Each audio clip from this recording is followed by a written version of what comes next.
Hello, everybody. Welcome to the Nex-Tech Game Time pregame show. Steve Stoltz alongside my partner, Tate Reynolds. We are in Hill City tonight for the semifinal game between the Hill City Ringnecks and the South Central Timberwolves. It's going to be a great game tonight.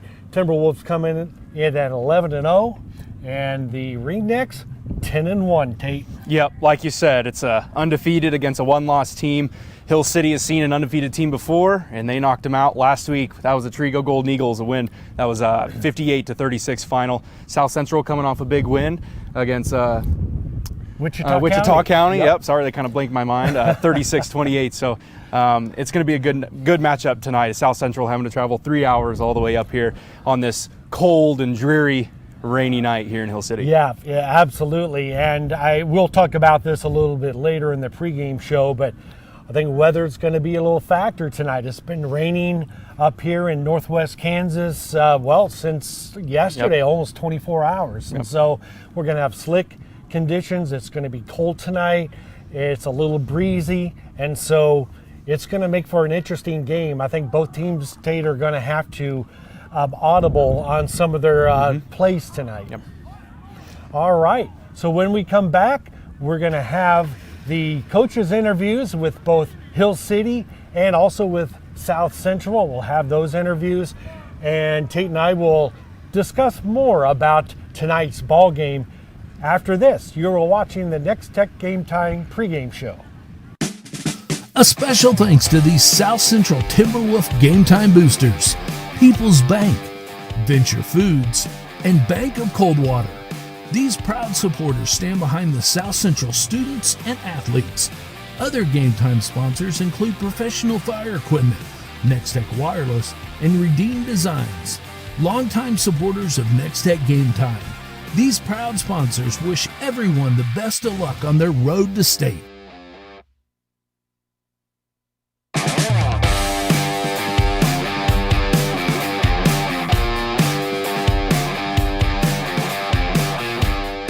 What do you know about Hill City? Have you guys done anything different, or is it kind of business as normal?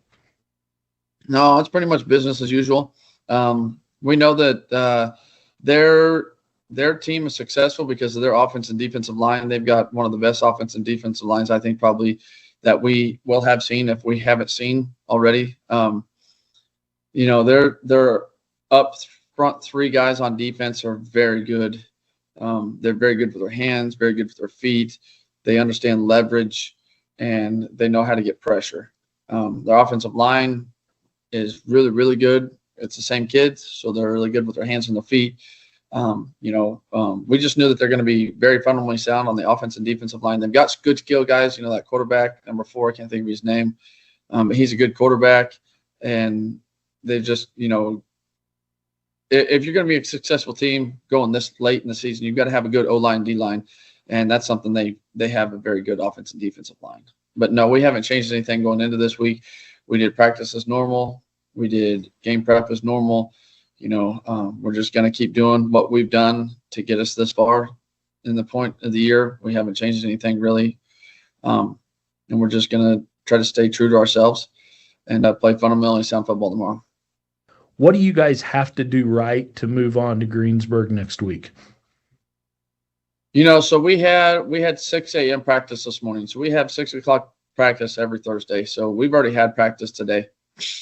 And so I told the boys, we have got to be fundamentally sound football team tomorrow. Everybody's got to do their job. And we've got a couple sayings that we like to say. One of them is EAT. And that stands for effort, attitude, and toughness.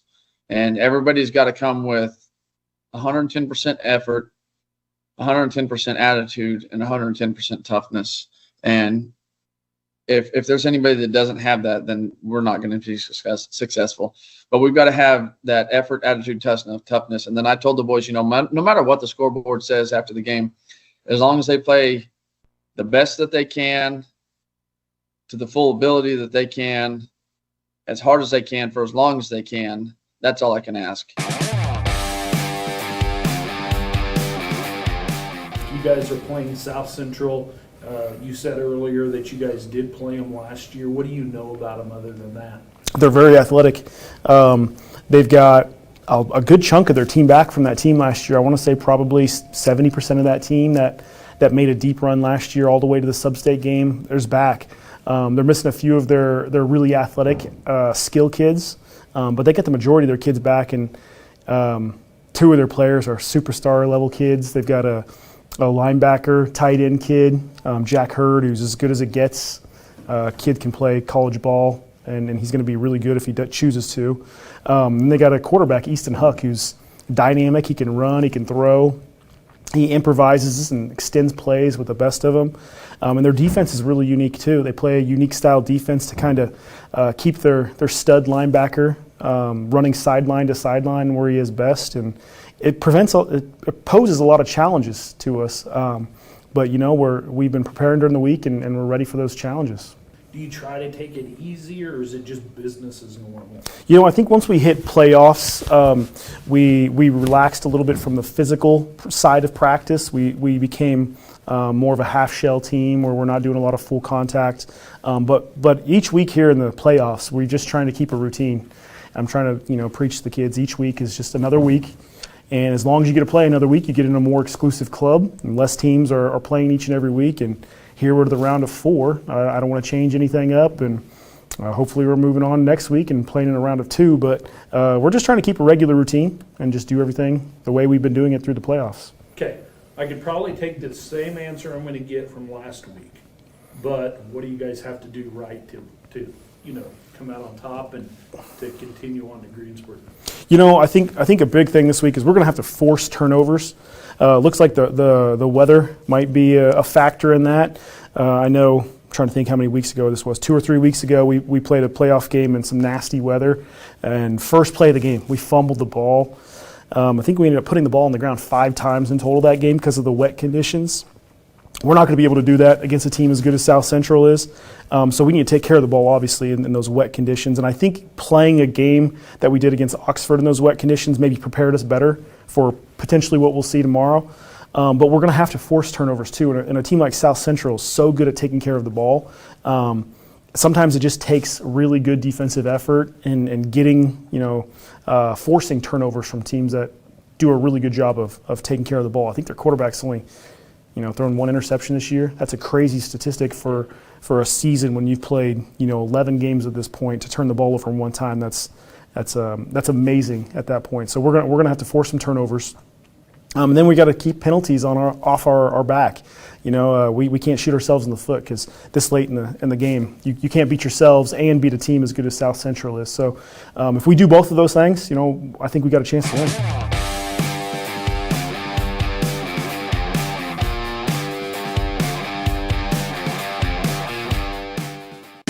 A special thanks to these Hill City Game Time boosters: Hill City Pharmacy, First State Bank, Midwest Contractors, Inc., and Weller's Tax and Accounting Service. These proud supporters stand behind the Hill City students and athletes. Go Fight Win from Piper Service, Key Spraying, Outdoor Bank of Hill City, and Elin Title Company. These proud sponsors wish the Hill City Ringnecks the best of luck in Sub-State. Turned off. Hold up. It unplugged from the big box, it looks like. We are back in Hill City, 44 degrees. It is sprinkling or raining or however you want to classify that here at Ringnecks Stadium. Steve Stoltz and Tate Reynolds back in the press box as we getting ready for tonight's semifinal matchup between the number 1 ranked South Central Timberwolves and the number 2 ranked Hill City Ringnecks. Ringnecks are 10-1, South Central undefeated at 11-0. Hill City has won 9 straight, and obviously the South Central Timberwolves have won 11 straight. Tate, we talked about this just a few minutes ago. This feels like a state title preview. Yeah, it sure does. And when you look at the rankings through K-Preps, they have this South Central team, the only undefeated team left in the Final Four at number 1, and they have Hill City right behind them at number 2. So some people will come to argue that maybe this could have been the state championship game between these two teams, but ultimately it's not. It's a sub-state championship, and the winner of this goes on to either play Lincoln or Sylvan Grove next Saturday in Greensburg. So South Central making nearly a 3-hour trip, and everything runs through quarterback Easton Huck. Tate, he's one of the most dynamic players in 8-man football, and actually accounts for almost 61% of their plays. Yeah, he's been one of the main, one of the best 8-man players in the entire state this year. He's 5 for 72 for 69% through the air, 941 yards passing. He averages 994 yards a game. Thrown for 23 touchdowns. You get this, one interception through those 23 touchdowns. He averages 8 yards on every completion. Those are big play-oriented quarterback. But then you also add in his rushing, where he's got over 1,000 yards at 1,142, 10 yards per carry, 114 yards a game, and 16 rushing touchdowns. Over 2,000 yards this season of total offense. So he's the guy that this offense likes to go through, and we'll see what Hill City's defense has schemed up to be able to counter it tonight. And defensively for South Central, their turnover margin is a plus 21. They have 25 takeaways. It's a very fast and physical and disruptive defense. They're big, and they just apply pressure from everywhere. And it's a defense that breaks teams, Tate. Yep, and one person that you're going to hear a lot tonight on offense and defense, we're talking about defense right now because he's arguably one of the best defensive players in the state, is number 20. He's a senior, Jack Hurd. He's already committed to Friends University for football. 125 tackles, averaging over double digits a game at 11, 17 tackles for loss, and 13 sacks. He's the team leader. He's the major disruptor of that defense, and he also adds 3 interceptions at that linebacker position. So he's one of the most complete two-way players in the state, and he's another guy that Hill City's going to have to try to scheme up something on offense to get past him, and he's a big kid out there, so we'll see what the Ringnecks can do. We're about ready for the national anthem, so we're going to cut away for a minute, and then we will be back, and we'll talk about the Hill City Ringnecks as they host this playoff game. You're watching Nex-Tech Pregame Show. A special thanks to our Hill City Game Time boosters, Solutions North Bank, 2C Farm Store, Garrett Insurance, and Gamble's Do It Best. These proud supporters stand behind the Hill City students and athletes. Go Fight Win from Freedom Tax and Accounting, Whiskey Straw, and Riders Inc. These proud supporters wish the Ringnecks the best of luck in Sub-State. Good luck, Ringnecks. A special thanks to these South Central Timberwolf Game Time boosters, People's Bank, Venture Foods, and Bank of Coldwater. These proud supporters stand behind the South Central students and athletes. Other Game Time sponsors include Professional Fire Equipment, Nex-Tech Wireless, and Redeem Designs. Longtime supporters of Nex-Tech Game Time. These proud sponsors wish everyone the best of luck on their road to state. A special thanks to these Hill City Game Time boosters, Hill City Pharmacy, First State Bank, Midwest Contractors Inc., and Weller's Tax and Accounting Service. These proud supporters stand behind the Hill City students and athletes. Go Fight Win from Piper Service, Key Spraying, Outdoor Bank of Hill City, and Elin Title Company. These proud sponsors wish the Hill City Ringnecks the best of luck in Sub-State.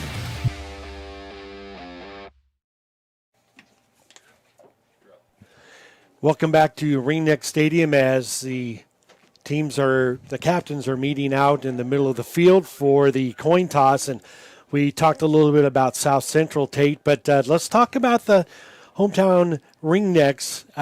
They just keep getting better and better every single week. They're ranked number 2 in 8-man Division I football in the state, and they've averaged nearly 60 points per game since week 1. And 3-year starter Tate Balthazar playing his best football this year. Yep, he's that offensive playmaker for the Ringnecks, and as a senior, he's wanting to take his senior year into the state championship, but he's had an excellent season so far, passing and rushing. He's 54 for 87 throughout the year in the air for 62%, 1,100 yards. He averages 107.7 passing yards a game.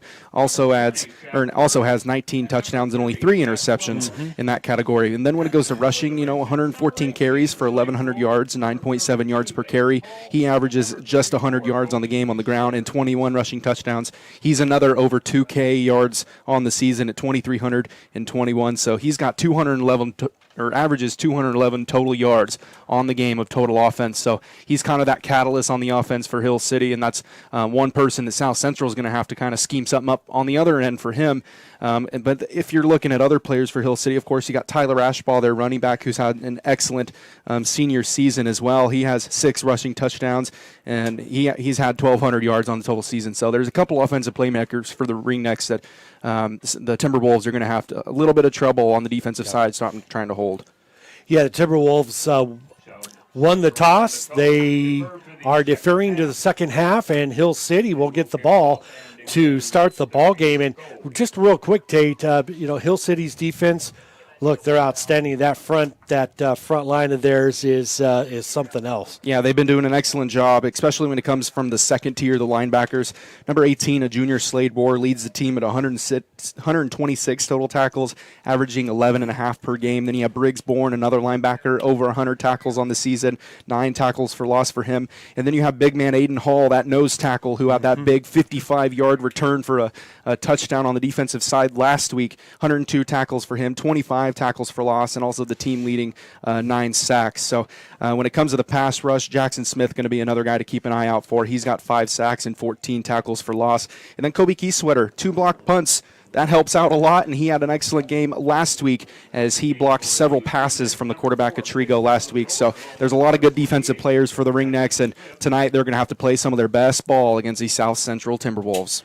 Absolutely. So you got a good Hill City offensive line taking on a big South Central defensive line, and I think one of the things, other than the weather tonight, the ball's going to be wet. It's been raining for the last 24 hours, and that's one of the things we're going to have to watch as far as ball control and also the battles going on in the trenches, and we can talk about that here in just a little bit as we are getting the game underway at the 15 and returning it out to the 30-yard line, and that is Jackson Smith, and good field position to start this first drive. Yeah, something we never saw last week was good field positioning on the beginning because, Trigo's kicker, Ashton Wynn, kicking touchbacks all night, holding them at the 15.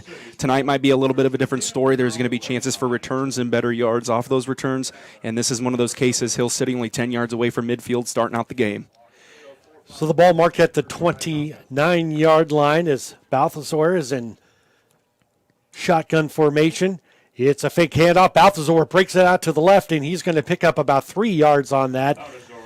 Brought down by Colt Yoder. Yep, one of those little option plays that they like to run a lot. One thing that we mentioned is Hill City, at the last game of the year, their homecoming, they played an Oberlin Red Devil team who 45'd Oberlin in the third quarter. The South Central team won 60-48 just a couple games ago in the playoffs to that Oberlin team, so that's something to look out for. Handoff goes to Tyler Ashbaugh, and he breaks it out and gets a first down for the Ringnecks as he crosses the midfield. Yep, 2 plays and a first down. That's exactly what Hill City needs to do. They're going to keep on just pushing the ball up the field. Now they're across into Timberwolves territory, and now the Ringnecks can start getting something going.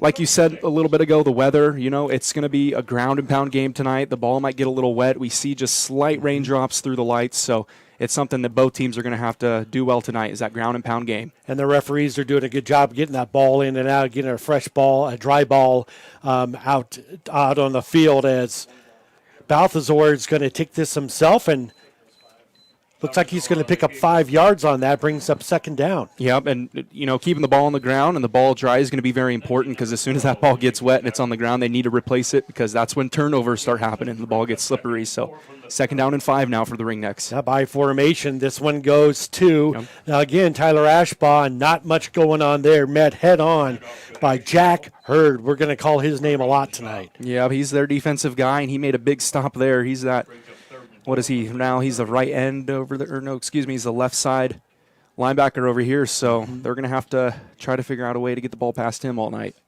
Gain of 1, 3rd down and 4 now. Scoreless here in Hill City. And that's one thing Balthazar did great last week is getting defense off sides, and Balthazar breaks it out to the right side and gets out of bounds at the 16. Yeah, that's Tyler Ashbaugh. They ran the Wildcat there, tricking you, Steve, and a nice run getting out to the outside edge from Ashbaugh. We'll see him a couple times tonight run that Wildcat formation as they like to trust Ashbaugh with the ball, and that's one of those cases that it comes out nice. Now they're inside the red zone at the 16. Gain of 14 on that, out to the 16-yard line. Going back to the Wildcat. There's another direct snap. And not much going there for Ashbaugh as he will pick up a couple yards on that play. Gets it just inside the 15. Yeah, they ran to the exact same play they did a little bit ago, but this time South Central kind of sniffed it out in the linebacker in the second tier.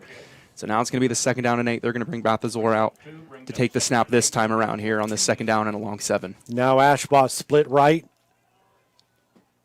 Ashbaugh in motion. Here's the snap. It's a fake handoff, fake pitch, and it's a touchdown!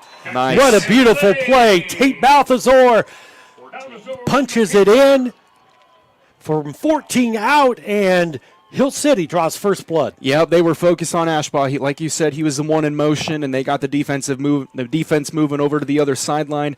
And Balthazar does an excellent job faking the pitch out there, takes it himself, had a wide open gap. He puts the first score on the board tonight, 6-0. And I think that's going to be a huge key tonight. Is whoever can start off hot is going to have the better advantage tonight. In Hill City, first drive touchdown. And Balthazar is going to take this himself. Couldn't get around the left side, and the 2-point conversion fails. But with 9.5 left to go in the first quarter, Hill City scores first. It's 6-0 Ringnecks. You are watching the Nex-Tech Game Time show. It pop back up. So. A special thanks to these Hill City Game Time boosters: Hill City Pharmacy, First State Bank, Midwest Contractors, Inc., and Weller's Tax and Accounting Service. These proud supporters stand behind the Hill City students and athletes. Go Fight Win from Piper Service, Key Spraying, Outdoor Bank of Hill City, and Eland Title Company. These proud sponsors wish the Hill City Ringnecks the best of luck in Sub-State.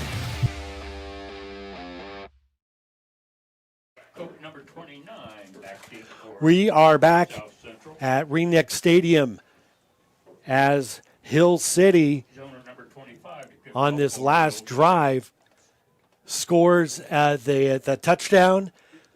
It was a 14-yard touchdown run by Tate Balthazar, and so far Hill City has got their running game running very well. Yep, they never even had to pass the ball, which is good. They ran the ball right up the field for a 50-yard drive. Balthazar putting it in for the first score of the game, and now it's South Central's time. Here's a muff snap, but it just touches the end zone, and that's going to be a touchback.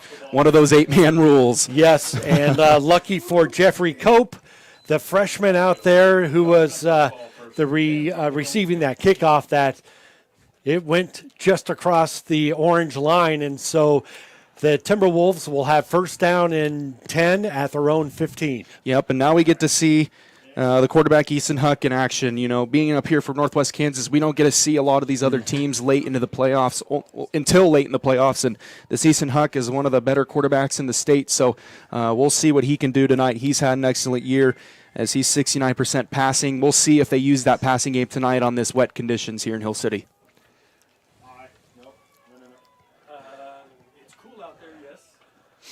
Shotgun formation. It's a keeper, and he's going to bring it up the middle, and he is met head on by Ryan Budig, and not much going there for Easton Huck, the quarterback. Yep, and guess who else? Slade Rohr on the defensive end with a big stop. There was just nowhere for Huck to go on the far end. Hill City's the linebackers coming in nice there with a big stop. It's still going to hold down to a 2nd down and 8 now. And like we were talking about Easton Huck, you still have Jack Hurd on the other side having an excellent offensive year as well. 57 yards rushing, but also adds 536 yards receiving, so keep an eye out for him. Oh, that's a false start. Yep. False start is going to be the first penalty of the game. That's going to be on the Timberwolves, and so far not a good start. Yep. And that's one thing that Hill City really excelled on last year. It wasn't exactly their doing, but Trico last game had a lot of penalties and a lot of turnovers that kind of, if you look at the stats of last week's game, it was all Trico. You would have thought Trico won the game, but penalties and turnovers what hurt. And so far, the penalty battle is right now Hill City's winning it. So Parker Price split left. In the backfield is number 12, Lindsay. And again, that aggressive defensive line by Hill City gets another big stop. Man, they're getting to the quarterback quick, and Huck doesn't have much time to even get past the line of scrimmage at this point. Still 8-10 left here in this first quarter, but Hill City's defense is coming up strong here. I'm at this point of the game, I'm looking for maybe South Central to air it out for the first time tonight and try to get some yards back and make it more of a manageable 4th down. So it is officially 3rd and 14 for the Timberwolves. Lindsay in motion, back to passes Huck. Looking for a receiver, passes it deep and over the outstretched hands of Parker Price, the intended receiver. That's intended for Price. Yep, and Price was open, but Ashbaugh was trailing him just enough that it caused an overthrow from Easton Huck. And it appears that we're probably going to have our first punt of the game unless South Central wants to be gutsy here in this first quarter. But I would expect them probably to punt the ball away to take Balthazar back to return, as it looks like Balthazar is going to go back just past midfield to return it. And the punter is going to be Tyler Pauley, the 6'1" senior. Stands right at the goal line. Low snap, but the kick is off. End over end. Bounces past the 40. And Balthazar is just going to let that bounce, and it will die at the 31-yard line. So that's where Hill City is going to start their second possession, Tate. Yep, and they're just 1 yard further than they started their last drive. They were at the 30 last drive, now they're at the 31. I'm expecting this ground game just to keep on pushing up the field and try to get those yards just as they did in the first drive of the game. As we'll see what happens here. Is it Hill City Ringnecks back on offense? And Coach Dabian on the sideline looking for a good start to this drive. So far they've shown it, but Tate, this wet, cold field actually is probably going to help Hill City as a handoff goes on around the right side. That's Ashbaugh, and Ashbaugh will pick up let's call it a yard.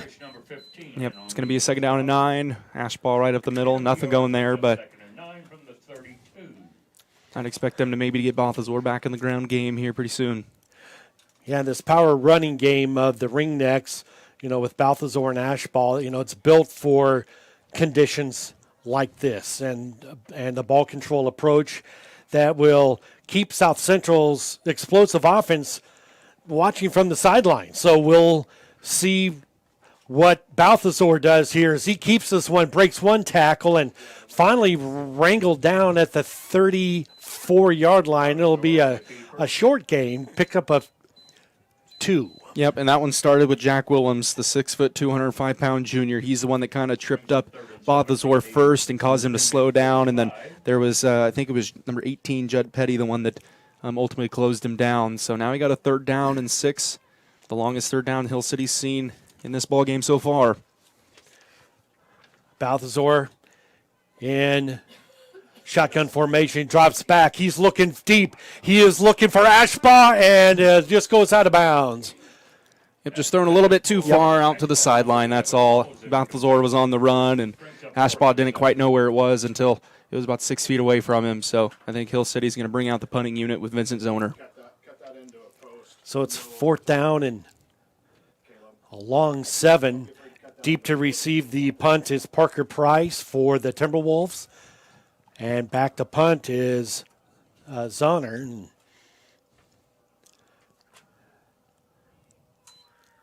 6'5", 220-pound senior.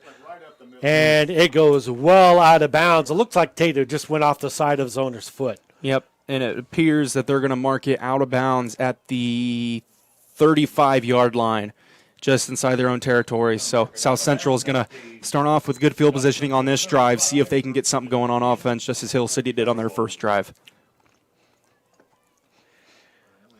Easton Huck, the quarterback, 941 yards passing coming into this ball game. As Tate alerted to earlier, 23 touchdowns and only 1 interception. So obviously he leads the Timberwolves in passing, but he also leads them in rushing with 1,142 yards coming in and 16 touchdowns. And he's got a 65-yard touchdown run on his to his credit so far this year. He's going to take this, Huck, and he will bring it close to the 40. They're going to mark him out down at the 39. Gain of 5. Yep, Easton doing a good job, just grabbing the ball and running straight forward, not hesitating, waiting for his blockers. He's just trying to get some yards there, and he did. Now it's going to be a second down and a long 5 here for the Timberwolves. Easton Huck, 5'10", 155-pound junior. He's got some big boys up front protecting him. He's in shotgun formation. Low snap. Huck has to pick it up off the turf, and he is smacked there by Ryan Budig. That's another big hit by Budig tonight. Yeah, I think that was initially going to go to Dakota Lindsay, and it just, that low snap kind of ruined all the momentum of the snap to the quarterback, and ultimately Huck had to take off with it, and Hill City's defense just had just enough time to get to the backfield and take him down. Loss of a yard. It's going to be 3rd down and 6, or 3rd down and 7 now for the Timberwolves. Hill City needing a big stop. So far, the Timberwolves have only had 1 3rd down attempt, and this is going to be the first one they've converted as the pass is completed out to Tyler Pauly, 6'1", 205-pound receiver, and he is going to pick up the first down. There's the pass game of the Timberwolves that, we see on the stat sheet, but we haven't seen in person yet. And, that's that nice little out route is one thing that could really hurt a defense, and it proved there. Now it's a fresh set of downs into Ringneck territory. Tyler Pauly, that's his 19th catch of the season. Back to pass. And Huck gets it out to Jack Hurd, and Jack Hurd is going to finally be brought down at the 12-yard line. Gain of 20 on the play. Excellent throw from Huck there. Just put it right over the linebacker who was in trail coverage, and he put it right in the breadbasket. Now it's a dangerous first down here at the 11-yard line. Now for the Timberwolves with this clock running, 4:36 left and ticking in this first quarter, and the Timberwolves offense is starting to roll. So Hill City scored on their first possession, had a punt on their second. This is the second possession for the Timberwolves. Huck is going to keep this one, and Aiden Hall says, I don't think so. Yep, that's going to be his 26th tackle for loss on the year. If you want to call it a sack, you can, but he was running the ball. But he's that big defensive lineman for Hill City who's came in nicely the last game and now starting to get hot here in this sub-state action. So that quarterback run just isn't there for the Timberwolves so far. Let's see if maybe they go to the end zone through the air or keep it on the ground. Well, their leading receiver as far as touchdowns go is Parker Price. He's got 8. Jack Hurd actually has 11. Wide open. And guess who's wide open? Jack Hurd picked up his 12th touchdown reception of the year, and the Timberwolves tied up. Yep, and I think that's one thing in 8-man. You usually don't see 3 or 4 guys going out for routes. Usually it's 1 or 2. This time the Timberwolves, I'd like to say they had 4 receivers out to catch a ball, and that kind of causes some confusion on the defensive side for Hill City. Jack Hurd just wide open in the end zone as he picks up his 12th receiving touchdown on the season. Yep, and for Huck, That is his 24th touchdown pass of the year. Going for 2 points. Huck looking and incomplete. What a defensive play over there by Budig. Yeah, Hill City brought the pressure. It paid off. It made Huck throw off a pass, but an excellent play by Ryan Budig cutting it up. We're tied at 6, Steve. 3:39 left to go in the opening quarter. Tied at 6. Hill City and South Central.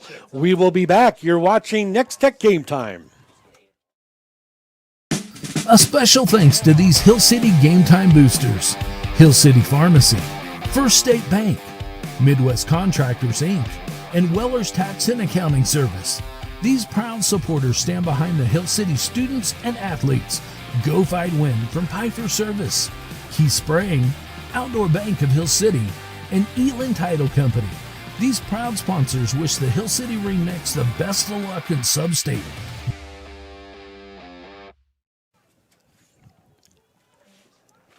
Six is the score. 3:39 left to go here in the first quarter. The number 2 Ringnecks and the number 1 ranked Timberwolves are tied up as South Central gets the kickoff, and it goes out of bounds at the 20, and that's going to be a flag. And the kicker, Jaden Boatman, the senior, did that kick and it went out of bounds, and so I think Hill City's going to go ahead and take the yards. I would. Nope, they're going to re-kick it. Oh, they're going to re-kick it. Yep. Okay. Head coach for the Hill City Ringnecks is Travis Dabian. Head coach for the number 1 ranked and undefeated South Central Timberwolves is Brett Westrup. So back to South Central's drive, an excellent drive. We got to see some of that passing game that proves on the stats at 941 yards, and that's out of only, I believe, 6 games, I think I saw is what Huck only played this year. And so he's, now we're seeing that offense. Ball picked up on the kickoff and brought out of bounds is Jackson Smith with his second kickoff return. And they're about the same spot they were the last time on. Yep, both teams, 1 punt on one drive, and both teams a touchdown on the other. One a pass and one a rush from Hill City. So we'll see if Hill City decides to try to air it out here in this late in this first quarter now that they've ran the ball pretty consistently. Let's see if they can catch the Timberwolves off their toes. They're going to start this one off in I formation. Ball at 31-yard line. Here's the handoff to the left side, and tackled in the backfield is Tyler Ashbaugh. And not much going there, and number 7 in there on the stop. That's Colt Yoder, the junior, for the Timberwolves. Loss of 1. Yep, he put the hammer down in the backfield, and he didn't let go of him. Now it's going to be a 2nd down 11 for the Ringnecks. So this is kind of point of the game where maybe try to air the ball out and see what will happen. Yep, as Balthazar, believe, has not attempted a pass. Well, he has attempted, yes, but he has tons of time in the backfield. Now the pocket collapses. Balthazar's going to take it. He's across the 40 and finally brought down at the 33-yard line. What a run. Wow. That was looking quite, that was a fancy run there from Balthazar. No receivers open downfield. What does he do? He just takes off with it, finds the gap, brings it all the way to the near side for a 23-yard gain. Yep, and he made something out of nothing there. So that's the magic of Balthazar. Here's the pitch out. It goes to Ashbaugh. Ashbaugh cuts it back up the middle, and he picks up a nice 6 yards on that. Yep, nothing that was meant to go all the way out to the sideline, but that defensive end did his job and had that outside contained. Ashbaugh cuts it back in. Now it's a 2nd down and 5. Yep, here's a Wildcat as Tate Balthazar comes out. Direct snap. This goes to Ashbaugh, and Ashbaugh, not much going there, Tate. No, it was that Wildcat formation. They like to run it to the right side when they have that Wildcat. And this time, just only a gain of 1 or 2 yards. Going to be a 3rd down, and we'll call it 4 yards now here for the Ringnecks as Balthazar's going to stay on the – nope, he's going to come out. He's going to come out. He had his hands on his knees on the sideline. I don't know if it was – he's tired from that big 23-yard run, but he's back under center I formation. Fake handoff, and Balthazar is going to be brought out of bounds, and he will pick up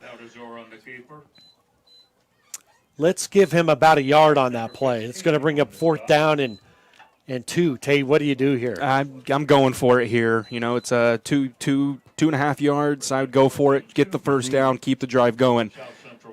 As if I had to guess, I would think it'd be Ashbaugh, but we'll see what they call. Looks like Ryan Budig's coming out as well. So a big 4th down and a short 2. Almost got him off sides again. Balthazar gets the first down. Yep. Nice hole opened up by his front offensive lineman there for the Ringnecks. Yep, best way to get 2 yards is put it right in between the tackle and the guards. So they do it there, and now it's a fresh set of downs, exactly how I said. They're going to keep this drive moving, and as the game progresses, I'm seeing the jerseys getting more and more dirty tonight here on this wet field.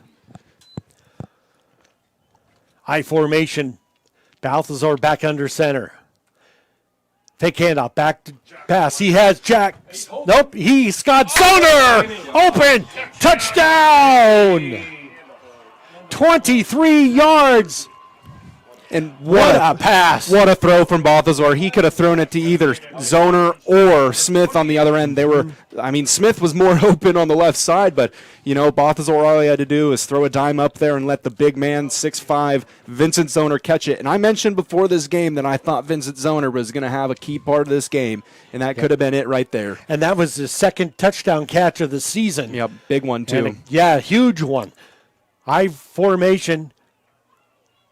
And this is going to go to Smith, and not much going as the Timberwolves sniffed that one out. Number 15, Parker Price, with the big tackle behind the line of scrimmage. But with 1:25 left to go in the first quarter, Hill City's up 12-6. Tate. Yep, and this is one of those games that if both teams are going to score, they're going to have to put 2-point conversions on the board. And so far, 0 for 2 is Hill City, and 0 for 1 is the Timberwolves. So it's going to be a game of, who's going to win by 2, who's going to win by 4. Right. It's going to be one of those games. So, and this is a rematch between Hill City and South Central. South Central, I believe, came here last year for the sectionals and laid the wood on the Ringnecks 60-12. And so, Coach Dabian and his squad looking for a little bit of redemption tonight.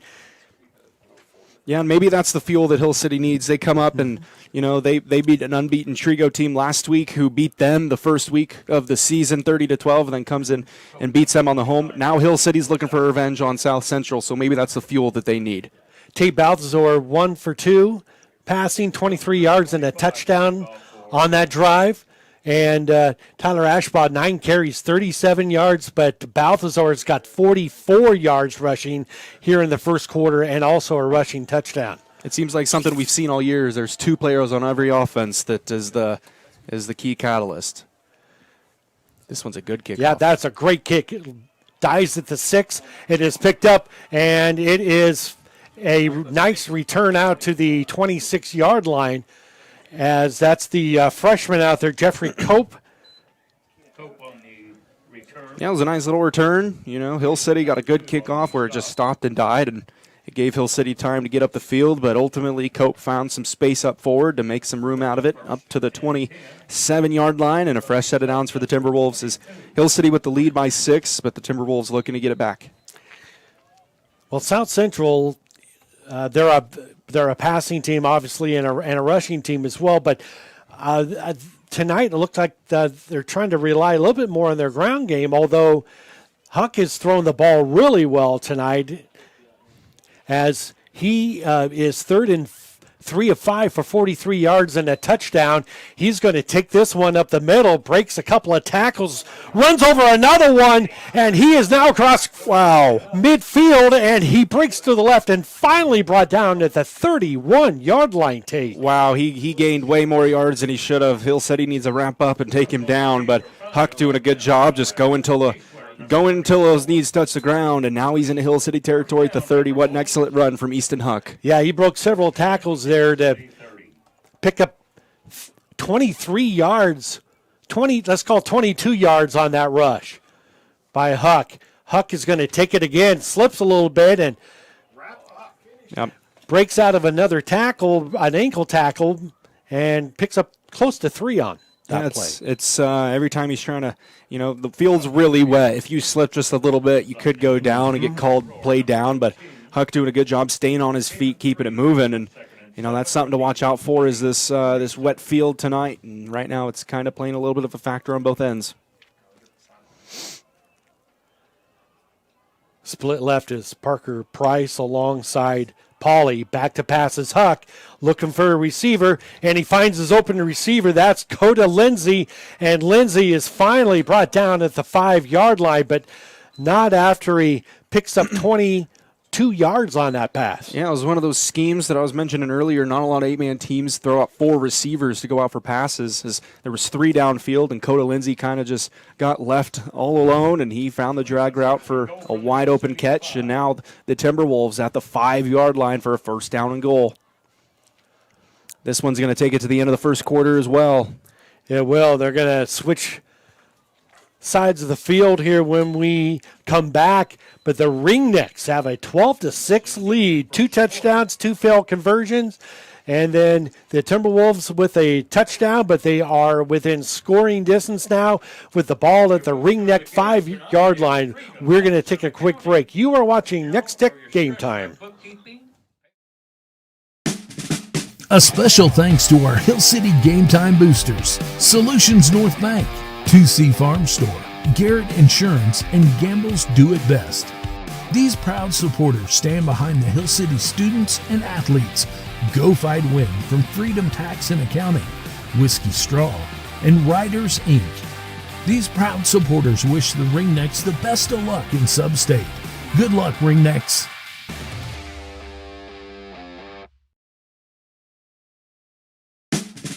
A special thanks to these South Central Timberwolf Game Time boosters, People's Bank, Venture Foods, and Bank of Coldwater. These proud supporters stand behind the South Central students and athletes. Other Game Time sponsors include Professional Fire Equipment, Nex-Tech Wireless, and Redeem Designs. Longtime supporters of Nex-Tech Game Time. These proud sponsors wish everyone the best of luck on their road to state.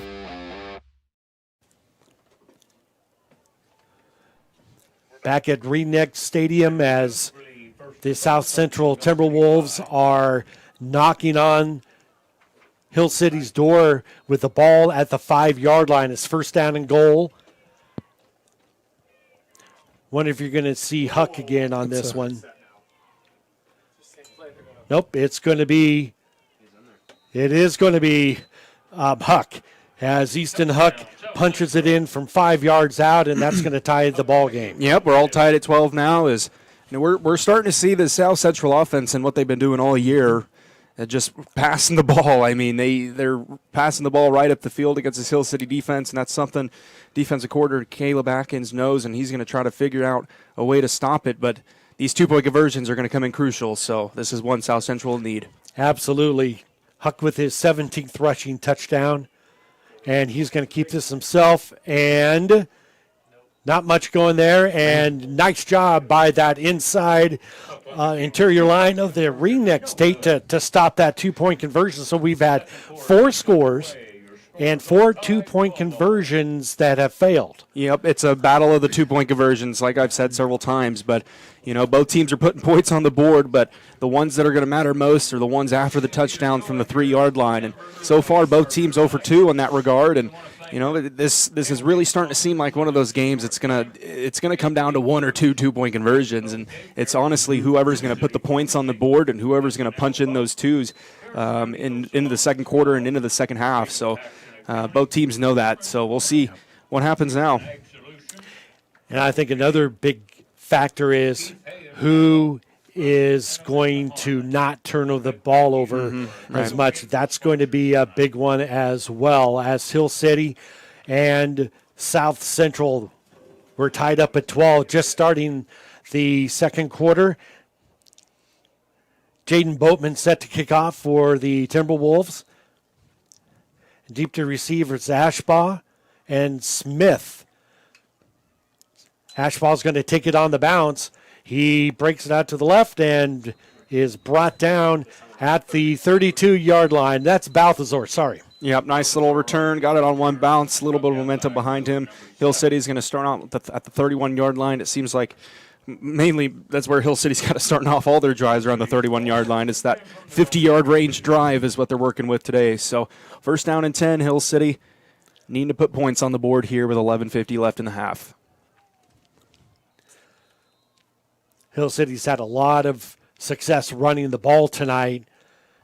Balthazar, it's an option pitch. This goes out to Budig in a huge collision over there. There is a flag on the play. Booty. Huck, number 10 on the stop. I'm kind of thinking it might be on Jackson Smith on a hold, but I didn't quite exactly see. Yep. Hold on the Ringnecks, and I believe that is their first penalty of the ball game. Ringnecks. So that's going to set them back 10 yards. Yeah, in all reality, it's been a pretty clean game. Both teams just Absolutely. with one flag on each end, and Hill City just getting caught with this one on that option play. It's going to back them down to a 1st and 15 with the accepted penalty. So they're going to spot the ball 1st and back 20, at the actually. 21. Yep, 10-yard penalty, so So Hill City has to get to the South Central 39-yard line to get the first down. Balthazar, I don't. Oh, he broke some tackles, and now he just ran over a Timberwolf and gets it out to the 30. Let's call it the 29-yard line. Yep. There's a nice little run. I think it was a completely broken play, but Balthazar just kind of improvised with it. He should have been taken down just maybe a yard past the line of scrimmage, but keeps those feet moving, gets a gain of 9, and now it's going to be a 2nd down and 11, exactly what the Ringnecks needed in that point in time. Split left is Ashbaugh and Smith in the backfield with Balthazar as Budig. Now we realigns up to the line and under pressure, and he's just going to throw this one away is Balthazar. Yeah, there's a flag over there, too. I think that might get caught with intentional grounding. There's a flag thrown from the other side, Judge, and then one right there at the line. So I'm not I would expect it to be intentional grounding. Intentional grounding is the call.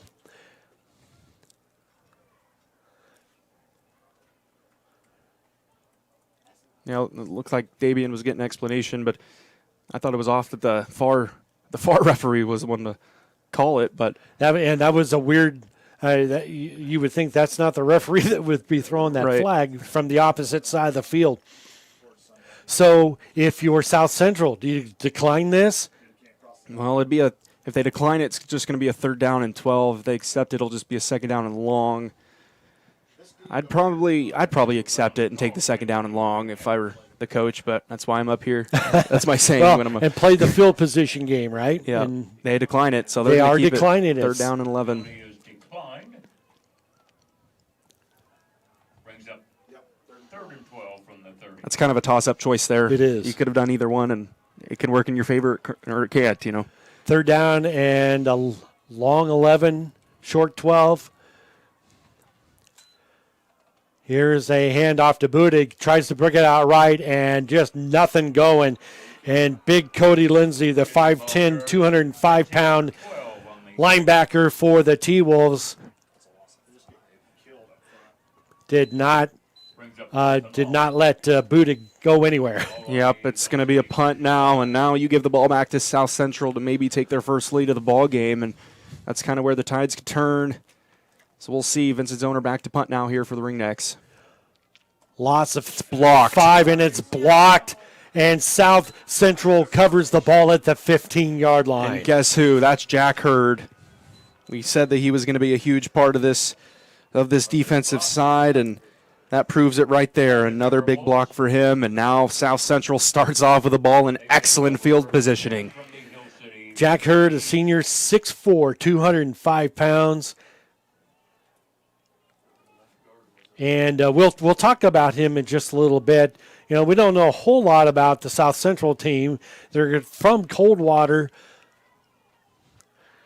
But they are tearing things up right now as Hurd gets the call, and he is inside the 5-yard line, and they're going to give him a pickup of 6 yards. Yep, and like you were mentioning, Coldwater and Protection makes up South Central, those two towns, and consolidated school, plenty of numbers. They could play 11-man, I think, if they really wanted to, but a small enough school, small enough numbers, they get to play an 8-man, and they've succeeded in the past few years making it this deep in the playoffs and even to some state championships. So, yeah, and I said it was inside the 10. It's actually, inside the 5. It's actually inside the 10. Hurd is going to get not Hurd, but that's going to be Huck. that was Hurd. No, that was Hurd. I was right the first time. Okay.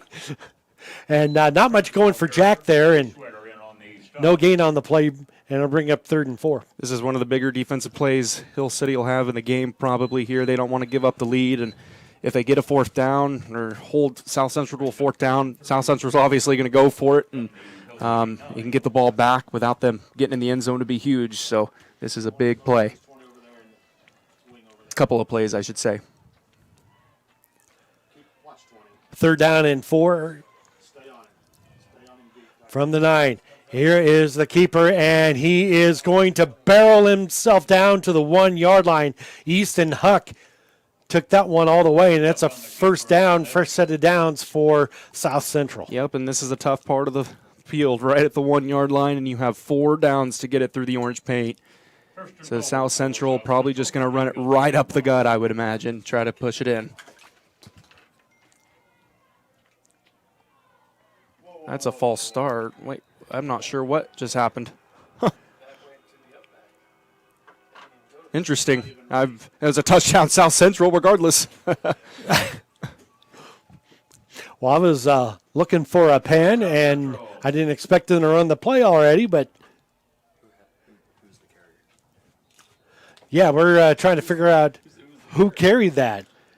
We're looking here in the press box, and everybody's shaking their heads like, who scored that? It happened fast. I don't think Hill City was ready for the play either. Well, I know I was not. So the 2-point conversion, nobody has converted one tonight. 18-12, and Timberwolves trying to make this, and it is a pass to who else? Jack Hurd. That's a 2-point conversion. 8:44 left to go here in the second quarter. South Central, the Timberwolves with the 20-12 lead over the Ringnecks. We're going to take a timeout. You're watching Nex-Tech Game Time. A special thanks to these Hill City Game Time boosters: Hill City Pharmacy, First State Bank, Midwest Contractors, Inc., and Weller's Tax and Accounting Service. These proud supporters stand behind the Hill City students and athletes. Go Fight Win from Piper Service, Key Spraying, Outdoor Bank of Hill City, and Elin Title Company. These proud sponsors wish the Hill City Ringnecks the best of luck in Sub-State.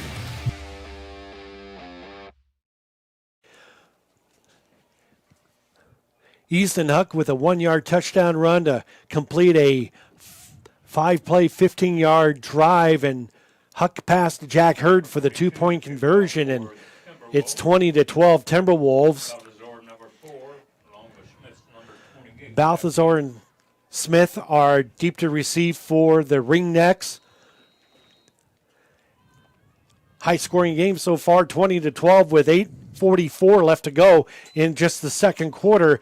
Balthazar is going to take this one, puts his head down, and is brought down at the 32. Yep, they're starting their field positioning right there every time, basically. But go back to that blocked punt by Hurd. That's kind of what set up that good field positioning and let South Central take the lead. Now Hill City with a chance to come back, and they got to put it in the end zone and a 2-point conversion now. And the 2-point conversions are going to come in pretty crucial here, heading in with 8:39 left in the half.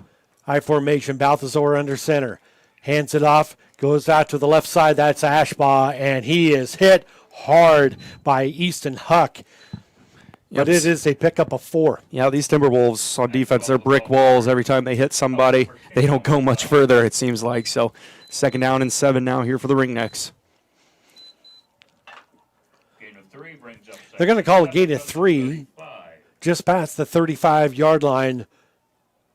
8:10 left to go here in the second quarter. And again, Ashbaugh, not much going there. They're going to give him a yard on that, and let's call it 3rd and 5. Yep, and this is where Hill City's going to try to either pass the ball, or two, either try to do an option to the outside edge, because that's kind of where they've had some of their successes outside the defensive end. So we'll see what Coach Dabian is. Balthazar's getting the call from him on the sideline. Balthazar's has attempted 2 passes tonight, has completed 1, but it was a 23-yard touchdown pass to Vincent Zoner, and it is going to be a keeper by Balthazar. Hits the hole, and he is at the 20, 10, 5, touchdown! Wow. No flag on the play. That's a 43-yard touchdown run by Tate Balthazar. And I don't think he was even touched. I think he took it all the way to the end zone without Timberwolves laying a hand on him. But now we have this 2-point conversion that Hill City absolutely needs to tie this game back up at 20. Great run by Tate. Balthazar now has 21 coming into this ball game. He's got a touchdown pass and timeout Hill City as a big 2-point conversion is coming up. But Tate Balthazar, 9 carries, 96 yards, and 2 touchdowns. He's averaging over 10.5 yards a carry for the Ringnecks State. Yep, just an average Friday here for Balthazar here in this second quarter. He's having himself a heck of a game, 2 touchdowns for him so far. And now after this timeout, this is one of those big plays of the game, those 2-point conversions that are needed very crucially with 7:24 left in the half. Coach Dabian, he's going to be calling something up to try to push us in from the 3-yard line. It's going to be one of the biggest plays of the game. Well, it looks like the rain may have stopped a little bit, Tate, but it is still chilly out there. But for assistant coach Vince Walker, it's always shorts weather. It's been that way for years. It's never changed, so he's always in shorts.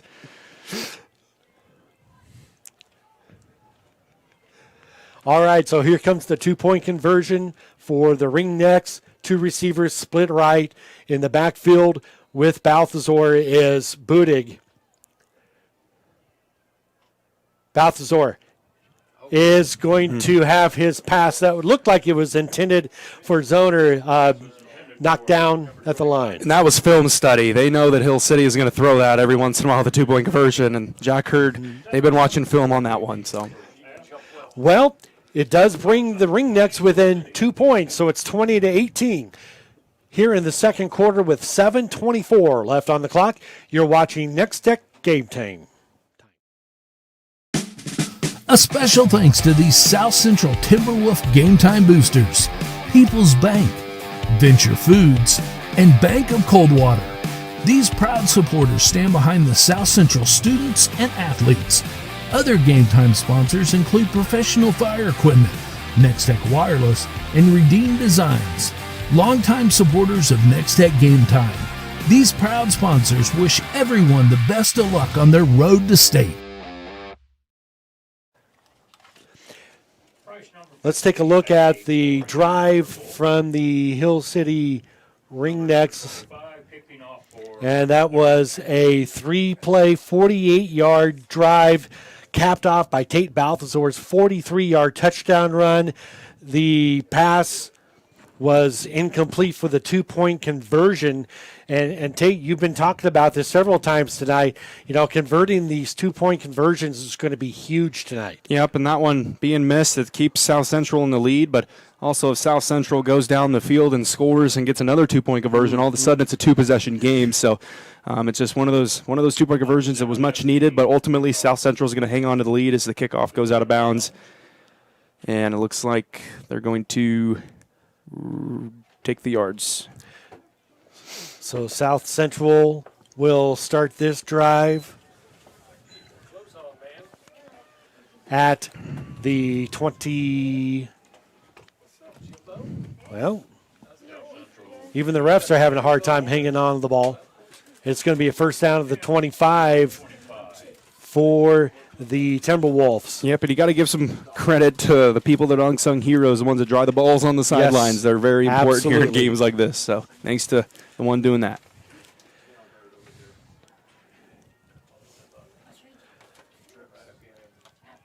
Shotgun formation. Here is a pitch, kind of like it's not really a reverse, but it was Coda Lindsay who gets the call, and he's going to pick up about 3 yards on the play. Coda Lindsay comes into this ball game 819 yards, second on the team in rushing, and has 12 touchdowns. But we really haven't called his name a lot tonight. Nope, it's been kind of mainly Easton Huck throwing the ball, it seemed like, in those first couple of drives, and it was Jack Hurd catching some of them, and then also, Lindsay had one earlier as well as he kind of slipped through the defense. But 6:50 and ticking now, second down and a long 7.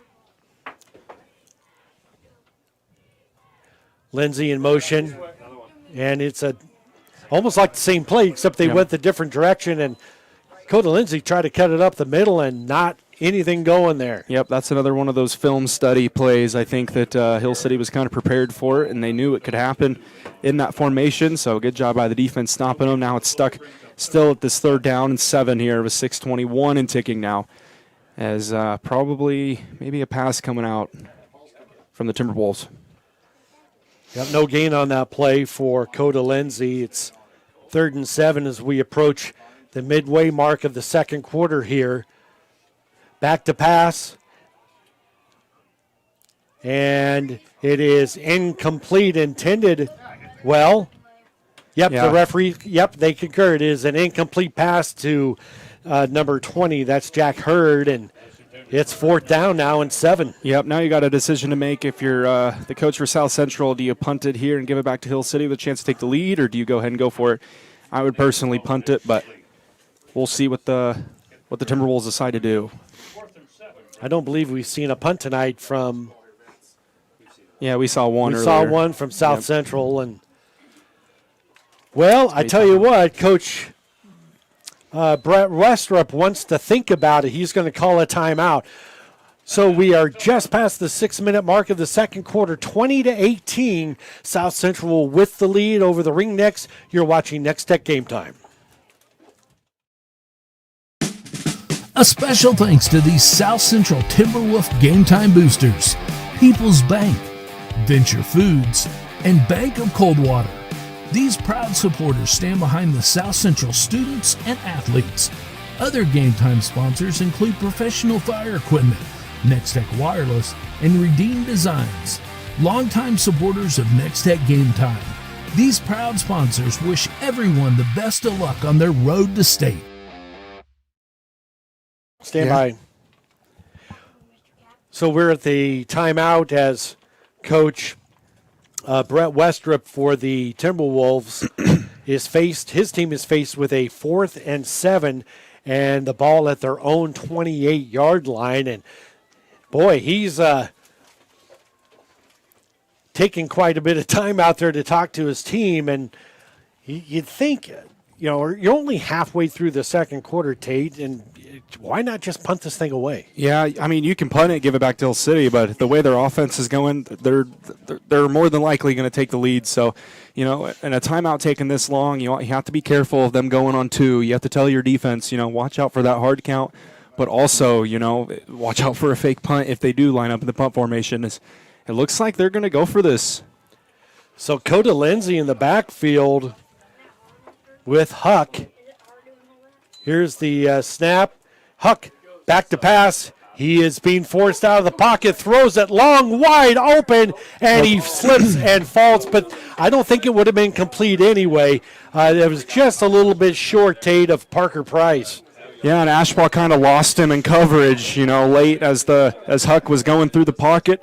He was down the field, and Ashbaugh kind of lost him. So ultimately, it's a huge stop for Hill City. Now they get the ball back at the 29-yard line on this drive here, and they can take the lead with a touchdown and take a lead by at most 6. But Huck was back in that pocket for a good 5 seconds. Back to pass is Balthazar. He's looking for Zoner and overthrows the diving Zoner on the right side. He almost had him. It was close. Just over the fingertips. Yeah, and what a job by Zoner. He laid out as best as he could to try to catch it. It was thrown a little bit too out far of that big old wingspan of Vincent Zoner. So now it's going to be a 2nd down and 10 as the ball comes flying back in and hits Pauly in the head. So now Hill City probably going to run the ball here with Ashbaugh, if I had to guess, or Balthazar.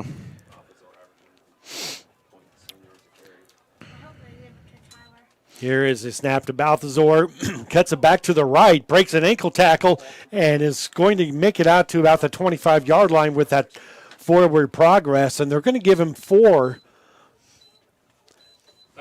Yeah, he wasn't going to get anything coming to this near sideline, so he cuts it back. Something that Balthazar does a really good job of is finding the space on the other side of the field, even though the play's not intended to go that way. So now it's a 3rd down and 6, and the Ringnecks looking at their bands to see what play call is going to be coming, and maybe a short pass or something with Slade Roar in the backfield. Yeah, we haven't really said Slade's name tonight, and here you go, and Slade is, it's the footing there in the middle of the field. You can tell it's really muddy out there, and Slade just couldn't find his footing, and no gain on the play, and it's 4th and 6. Yep, there's a lot of cleats trampling that middle of the field, so it's going to get really slippery really fast with all, 8 of those guys in the middle of the field pushing as hard as they can to get forward. And that was just one of those cases. Now you have a 4th down and 6 now for the Ringnecks. This is a huge play to keep the drive alive. So Balthazar is going to be in the backfield with Ashbaugh. Almost got him off sides, and they got him. Yep. They finally got him. Tyler Pauly was drawn off sides. It's not going to be a first down, but it's going to be a much more manageable 4th and 1. Yep, it's a game of inches, and that one is a game of 5 yards there on the hard count. That's something that, through the years of 8-man football, the hard count has started to get more and more popular just for reasons like these. On this 4th down and 6, all of a sudden 1 flag, now it's a 4th down and 1. This makes it way more manageable for the Ringnecks. And, it's not even 1. It's maybe half a foot. Yep. All right, Budig is in the backfield by himself. Ashbaugh under center, 2 receivers split right. Ashbaugh's just going to take it himself, and he dove, and with the side judges, it's a first down, and they are going to give him the first down. The ref on the other side of the field didn't think that he got it, but the ref on the near side that had the eyes on it said it was a first down. They're not even going to mark it. They're going to give it to Hill City as he got it, maybe by a yard. So it's going to be a 1st down and 10, and the drive continues for the Ringnecks. Clock down to almost 4 minutes. Here is, for the 2nd time tonight, Slade Roar, and Slade's going to pick up, let's give him 2 yards on the play, brings up 2nd down and a short 8. Yep, but now we're under 4 minutes here in this half, and Hill City's going to try to just keep on taking the ball down the field, wasting some time off the clock. South Central does get the ball at the start of the second half. So now the 2nd down and 8 here for Hill City. Roar with 2 carries, 2 yards. And I formation, and this is going to go to. Is that Ashbaugh? Yeah, it was Tyler. Yep. So Tyler will get it out to the 13-yard line, and we'll pick up. Let's give him a 4 on that play. Brings up 3rd and 5 from the 13. Yep, and the 3rd downs are turning out to be one of the most important parts of every series. Is this 3rd down and 5? Hill City would like it to be a 3rd down and 2 or a 1, but it seems like 3rd down and 5 has kind of been the play on each drive, and see what Hill City can do on this one. Watch out for the hard count if you're South Central. In the backfield with Balthazar's Budig. Balthazar's going to keep it, and he is going to be snuffed out by number 50, Tyler Pauly, and he's been in the backfield tonight, Tate, a multitude of times. He's just having a heck of himself a defensive ball game. Yep, the offensive line's kind of struggling to block him, as that time he lined up on the right side, and that just happened to be right where Balthazar was going to be going to. So now you have this 4th down and 7, and it's a huge play for the Ringnecks. Let's watch out for Zoner, that right tight end. They may try to go to him again. Back to pass is Ashbaugh, and he throws it just too far in front of intended receiver Jackson Smith, and it's a turnover on down for the Ringnecks. Yep, good defensive stand from South Central. Hill City started off with decent field positioning on that drive. Good job by them to, especially after the 4th down and 6, that turned out to be a 4th down and 1. They had a good stop there, and now they get the ball back. at the 15-yard line in their own territory with 2:10 left in this half. Still plenty of football to play, as we're one of the key matchups tonight. It's Balthazar and Ashbaugh versus Huck and Lindsay, and that's what we've seen so far tonight. And this will be a running play by a keeper by Huck, and Huck's going to be met at the line of scrimmage, gain of nothing with 2 minutes. Another thing we're learning is whoever does the laundry for both of these teams are going to have their hand full after the game, that's for sure. Well, I was thinking that earlier, Jane. It's like, okay, Mom's not going to be very happy. She's going to be up till 3 in the morning scrubbing these white, well, at least for South Central, they're white uniforms. It's a little easier to hide on red uniforms, but back to pass. And it is complete. This goes to, is that Judd Petty, number 18? So we have a number 15, Parker Price. I couldn't tell, the front of his, it's the mud. Yes. So Parker Price gets the catch, and it's a first down out to the 27. Yep, and he went out of bounds, so it stopped the clock at 1:25. South Central, they want to score on this drive and get the ball out of half, so that would be huge for the offense. Huck looking for a receiver, and It is complete out to the 33. And that one is to Coda Lindsay. His feet came out from under him right in the middle of the field. He slipped, but still caught the ball. Good catch from him as they're going to run the hurry-up offense now, closing in at 107. Probably going to see a lot of passing from here on out from the Timberwolves, and it is intended and off the hands of Tyler Pauly, just off his fingertips, couldn't reel it in. Yep, he definitely should have had that one in his hands. That was a good pass, and it should have been caught, but ultimately that stops the clock at 48.4 now, and now it's a 3rd down and 4. Hill City's got to watch out for this hard count at this point. Huck, 7 of 12 for a touchdown. He's been sacked once in this ball game, and he's got 86 yards passing. Looking to pick up a first down. It's 3rd and 4, and just nothing going. He threw it in the middle. I think he thought that Jack Hurd was going to cut to the middle, but Hurd went the other way. Yeah, it might have been just Hurd running the wrong route, or it could be anything, really. I mean, he threw it to the middle of the field. Hurd was cutting out wide as it was a designed fake run. Now you have 4th down and 4 yards, and it looks like Coach Westrop's going to go ahead and call another timeout here with 53 seconds to go in the half. All right, so the Timberwolves take their second time out. It's 4th and 4. We'll come back. You are watching Nex-Tech Game Time. A special thanks to our Hill City Game Time boosters, Solutions North Bank, 2C Farm Store, Garrett Insurance, and Gamble's Do It Best. These proud supporters stand behind the Hill City students and athletes. Go Fight Win from Freedom Tax and Accounting, Whiskey Straw, and Riders Inc. These proud supporters wish the Ringnecks the best of luck in Sub-State. Good luck, Ringnecks. Ringnecks Stadium. Welcome back to Ringnecks Stadium as we have 54 seconds left to go in the first half. It's 20-18. South Central with the lead, but Tate, they got a big decision here. It's 4th and 4 from their own 33-yard line. They went for it on 4th down last time and didn't get it. Yep, it looks like they're going to go for it. They're going to go for it again. Watch out for the hard count. As Huck throwing, and he completes it out to, Mr. Reliable himself, Jack Hurd. Yep, clock's going to keep on running. South Central's going to get back to the ball quick. The clock will stop as the chains will move, but as soon as they're set, clock will run now. Gain of 7, and it's a first down. Huck back to pass. He's got 4 receivers to choose from. He's flushed out of the pocket and is finally brought down for a sack. And guess who that was? That is Briggs Bourne. Haven't called his name tonight, but Briggs Bourne picks up the big sack, a loss of 1. Yep, Horn's second sack of the year. Quick play coming out from South Central, and we got a false start. That's going to back it up 5. Got 19 seconds left, Tate.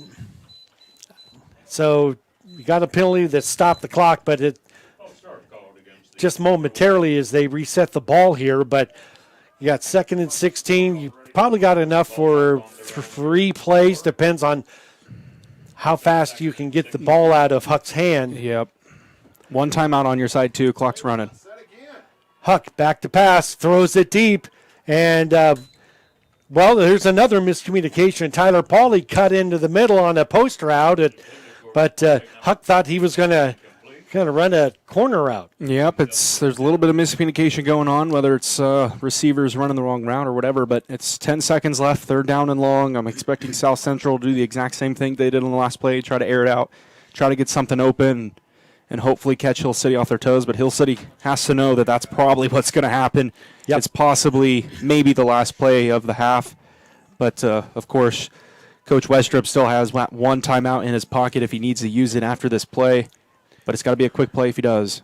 And let's not forget, the Timberwolves get the ball to start the second half. They won the coin toss and deferred to the second half. Huck back to pass. And it's a screen play, and that's Jack Hurd. Jack Hurd breaks out of 1 tackle and is finally brought down at the 36-yard line. Yep. Not enough for a first down. Coach Westrup, he got the timeout off with 1.3 on the clock, so South Central still has time to be able to air it out to the end zone. So it's 4th down and 7 from the 37 as that pass play was a 9-yard completion.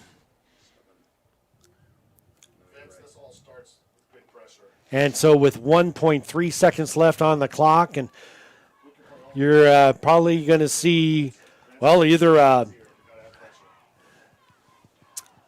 not Hail Mary, I guess, or maybe a little trickeration. Yep. We'll have to wait and see what Coach Westrup's plan is here as he uses his final timeout. Yeah, but no matter what, this is the last play of the half. It's going to be only a 1-second play, and I'd expect him to go to the end zone. Hill City's got to be playing that deep coverage, but as soon as it's thrown, and maybe if it's caught in the middle of the field, got to wrap up and take him down.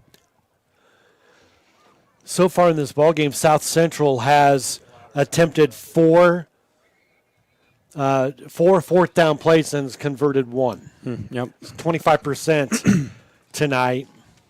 Hill City's going to back the defensive backs up all the way down to about the 20 to the 25-yard line.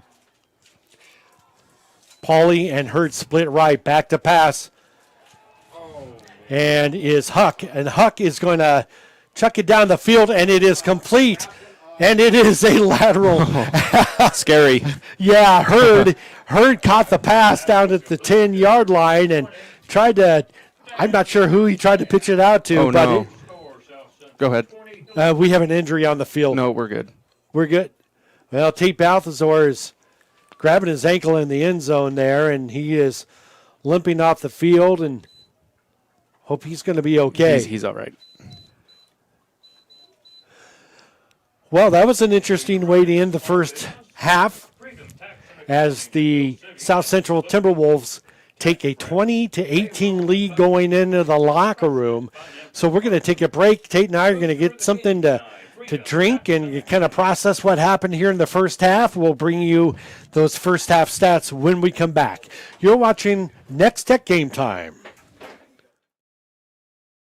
Nex-Tech Wireless has been offering superior coverage to Kansans for close to 20 years.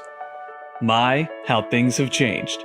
Bringing us to modern technology we trust and depend on. Rain or shine, wind or snow, we'll be there. Because we live here too. We're investing in our communities and connecting Kansans. It's not a gimmick, it's our guarantee.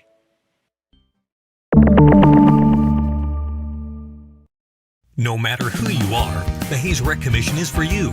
There's leisure programs for all ages. There's a wellness center that works for anyone at any level.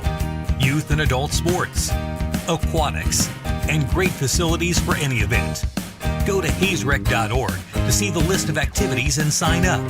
Here are some of the upcoming activities. We're still having fun. Hayes Rec's the one.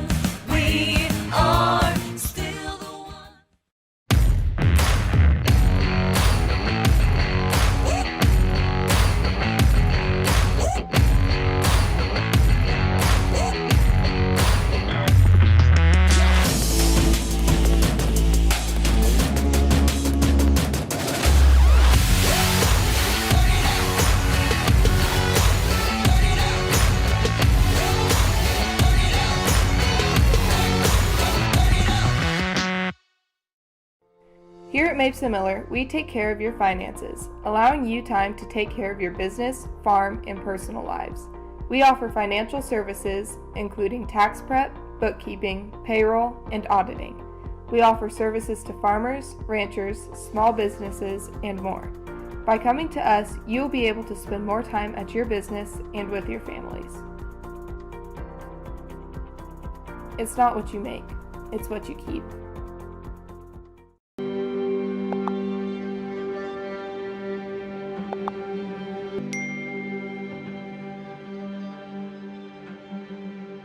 Suicide is the second leading cause of death for kids. That's why I rely on Bark. Built by parents, for parents. Bark's award-winning dashboard monitors text messages, emails, and over 30 different apps and platforms for potential safety concerns. Hey, can we talk? Okay. Across Northwest Kansas, families rely on more than just good neighbors. They count on trusted care. At Phillips County Health Systems, we serve our communities with one mission: patient-centered excellence. From emergency services to specialty care, we provide comprehensive, high-quality health care focused on you. Phillips County Health Systems, caring for our region, centered on you. Ready to step into comfort again? At High Plains Podiatry, Dr. Robert Hins has over 20 years of experience helping families across southwest Nebraska and northwest Kansas stay on their feet.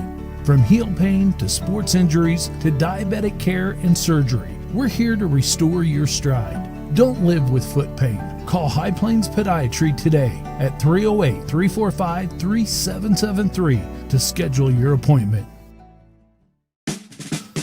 Nex-Tech Wireless has been offering superior coverage to Kansans for close to 20 years. My, how things have changed. Bringing us to modern technology we trust and depend on. Rain or shine, wind or snow, we'll be there. Because we live here too.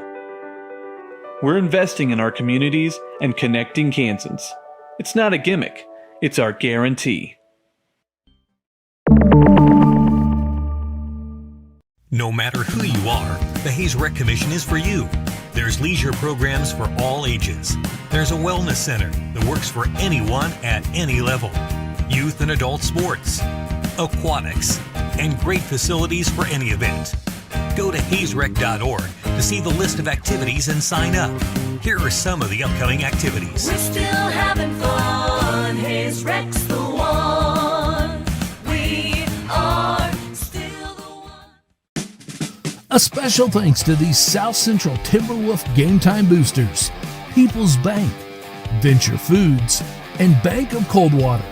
These proud supporters stand behind the South Central students and athletes.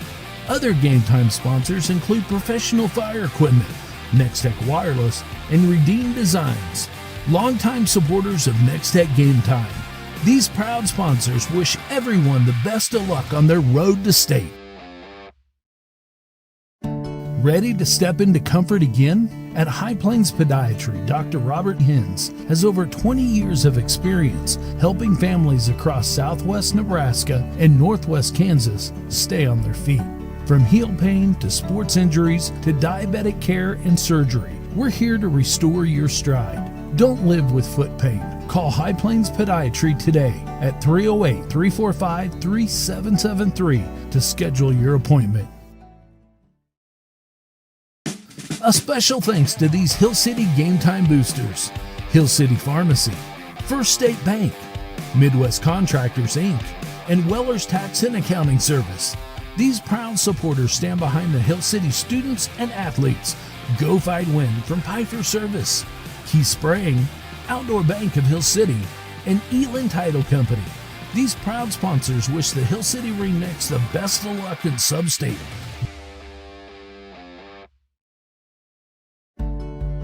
Across Northwest Kansas, families rely on more than just good neighbors. They count on trusted care. At Phillips County Health Systems, we serve our communities with one mission: patient-centered excellence. From emergency services to specialty care, we provide comprehensive, high-quality health care focused on you.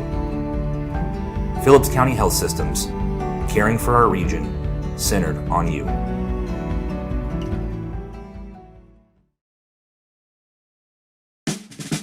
A special thanks to our Hill City Game Time boosters, Solutions North Bank, 2C Farm Store, Garrett Insurance, and Gamble's Do It Best.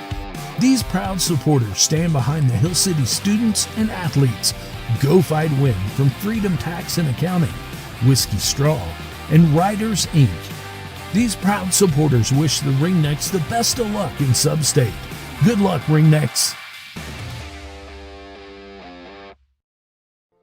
Here at Mapes & Miller, we take care of your finances, allowing you time to take care of your business, farm, and personal lives.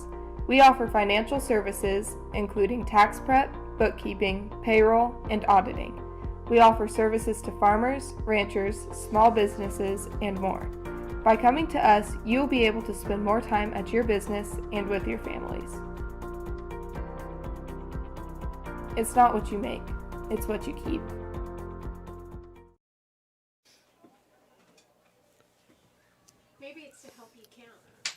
Welcome back to Ringnecks Stadium as we are at the half here in Hill City. 20-18, the South Central Timberwolves with the lead, and they will actually get the second half kickoff to start quarter number 3. Let's take a look at your statistics for both teams. Excuse me, for South Central. They have 8 first downs here in the first half, 16 rushes for 52 yards. That's an average of 3.3 yards per carry, and I guarantee you they are not used to being held to under that low of yards per carry. They do have 2 rushing touchdowns, and a pretty good evening so far for quarterback Easton Huck. 10 for 17 for 129 yards, a touchdown, and he has been sacked twice by the Ringnecks defense. So they have 164 yards of total offense, Tate. They've been penalized once. 181 yards of total offense. They've been penalized, though, 3 times for 15 yards, and so that's kind of what the tail of the tape right now for the South Central Timberwolves. They do have neither team has a turnover tonight. By the way, Yeah, and that's one of the parts of the game where it's bound to happen, I think. And as soon as that happens, that's where the momentum switches. We kind of saw that last week. So both teams playing clean football right now, other than the mud, of course, but it's ultimately been a clean football game, and both sides it's just a 2-point ball game, and these 2-point conversions, like I've been mentioning, they're going to be the parts of the game that's going to matter the most. All right, Tate, you want to go over the Hill City, and then if you want, you can go over the scoring drives as well. Yeah, we'll go through the individual stats for both sides. Let's start off with the Ringnecks, the home team, as so far Ryan Budick has 2 rushes for a negative 5 yards. Tate Balthazar, 12 rushes for 98 yards and 2 rushing touchdowns. He's also thrown 1 completion on 5 attempts for 29 yards and a passing touchdown, and only been sacked once. Tyler Ashbaugh, 12 attempts for 46 yards on the ground. Slade Rohr, 2 attempts, 2 yards. Then Vincent Zoner had that 1 catch for 23 yards, ended up in 6 points as well. And then Jackson Smith had 1 rushing attempt that ultimately didn't get any yards. Aiden Hall, along with Briggs Bourne, have a sack apiece tonight here for Hill City. If we go over to South Central's stats, it's Easton Huck, 13 rushing attempts for 42 yards and 2 touchdowns, thrown the ball 17 times, completed 10 of those passes for 129 yards and a passing touchdown. He's been sacked twice tonight. Coda Lindsay, 2 rushes for 4 yards, but 2 catches for 29 yards. Jack Hurd, 2 rushing attempts for 6 yards, but he also has 6 catches for 79 yards and a touchdown. And then Tyler Pauly has 1 reception for 10 yards, and he also has a sack on defense. So there's your individual stats for both sides, and it's a pretty evenly contested ball game at the moment here for both sides. So if we go through the scoring drives, it was a 50-yard, 7-play drive for Hill City to start off the game that ended in a 14-yard rushing touchdown from Tate Balthazar. And then Tyler Ashbaugh with the rush. It was a no-good. 2-point conversion. South Central responded with a 45-yard six-play drive as it was a pass from Easton Huck to Jack Hurd for 13 yards. As the 2-point conversion there was also no good. Hill City responded with a 49-yard, 7-play drive. Tate Bothaswar to Vincent Zoner for 23 yards and a receiving touchdown. And obviously the 2-point conversion was no good there as well.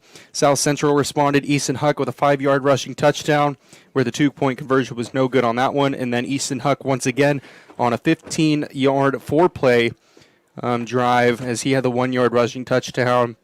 And then the conversion was a pass to Jack Hurd, who completed that one, and that gives us that 2-point lead.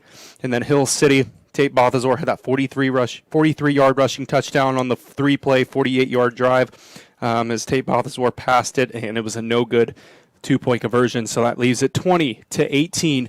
Hill City down by 2 here on their home turf. The sub-state winner of this goes on to the state championship next Saturday in Greensburg, as that will be either Lincoln or Sylvan Grove. We don't have a score of that one right now, as that's your scoring drives for tonight, and we still have another 2 minutes until they reset the clock to 3 minutes.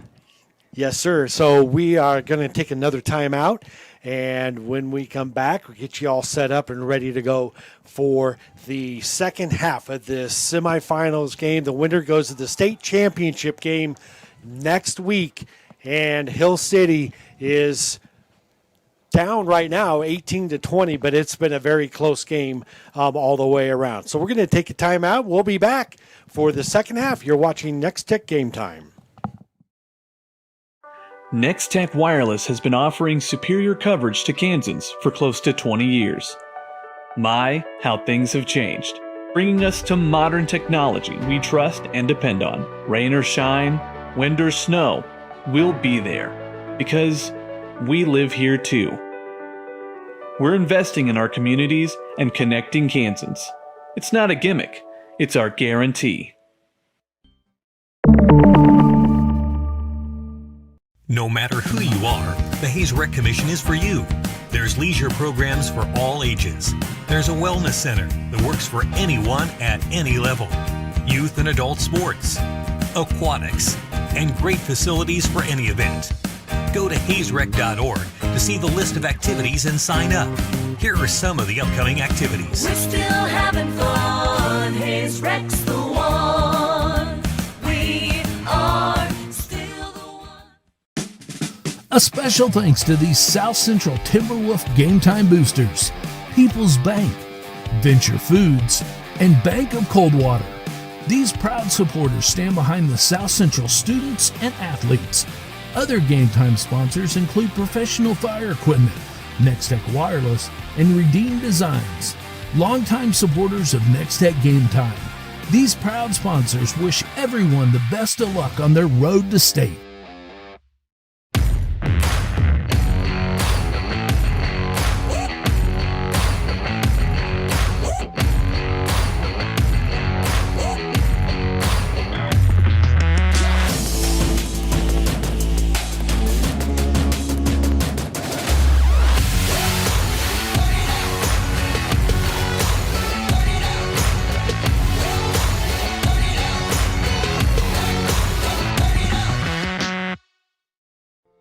Here at Mapes & Miller, we take care of your finances, allowing you time to take care of your business, farm, and personal lives.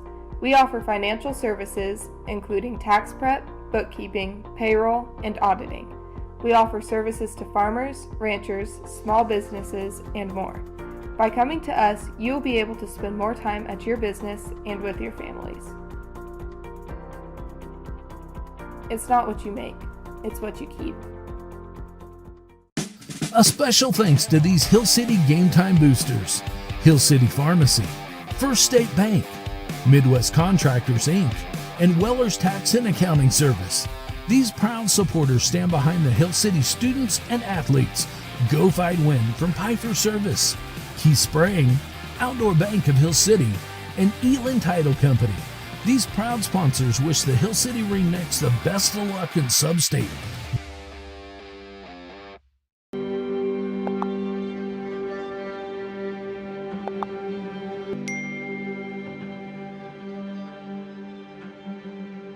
Suicide is the second leading cause of death for kids. That's why I rely on Bark. Built by parents, for parents, Bark's award-winning dashboard monitors text messages, emails, and over 30 different apps and platforms for potential safety concerns. Hey, can we talk? Okay. Across Northwest Kansas, families rely on more than just good neighbors. They count on trusted care. At Phillips County Health Systems, we serve our communities with one mission: patient-centered excellence. From emergency services to specialty care, we provide comprehensive, high-quality health care focused on you. Phillips County Health Systems, caring for our region, centered on you. A special thanks to our Hill City Game Time boosters, Solutions North Bank, 2C Farm Store, Garrett Insurance, and Gamble's Do It Best. These proud supporters stand behind the Hill City students and athletes. Go Fight Win from Freedom Tax and Accounting, Whiskey Straw, and Riders Inc. These proud supporters wish the Ringnecks the best of luck in Sub-State. Good luck, Ringnecks.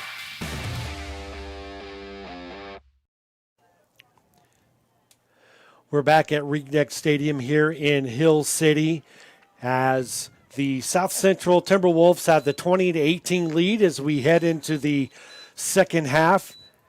Hill City will be kicking the ball off. Just real quick, some scores for you as we get those. At half, it is Weskin over South Barber in six-man Sub-State, 18-14. And in the 3A Sub-State, Andale over Rock Creek by the score of 20-7, and that's also in the at half as well. So here we go as Zoner's ready to kick the ball off for the Ringnecks, down by 2. Zoner number 25 kicking off. And Zoner, nice deep kickoff, picked up at the 5, brings it back up the middle and gets it back out to the 20-yard line for a 15-yard return. And that is where the Timberwolves will start their first drive of the second half, Tate. Yep, and the Timberwolves ultimately went empty-handed on their final drive of the first half on a nice little Hail Mary and a pitch off, but they're looking to extend this 2-point lead maybe to 8 and then 10. They have a chance to make it a 2-possession ball game here on this drive. Hill City needing a huge stomp on the defensive side of the ball.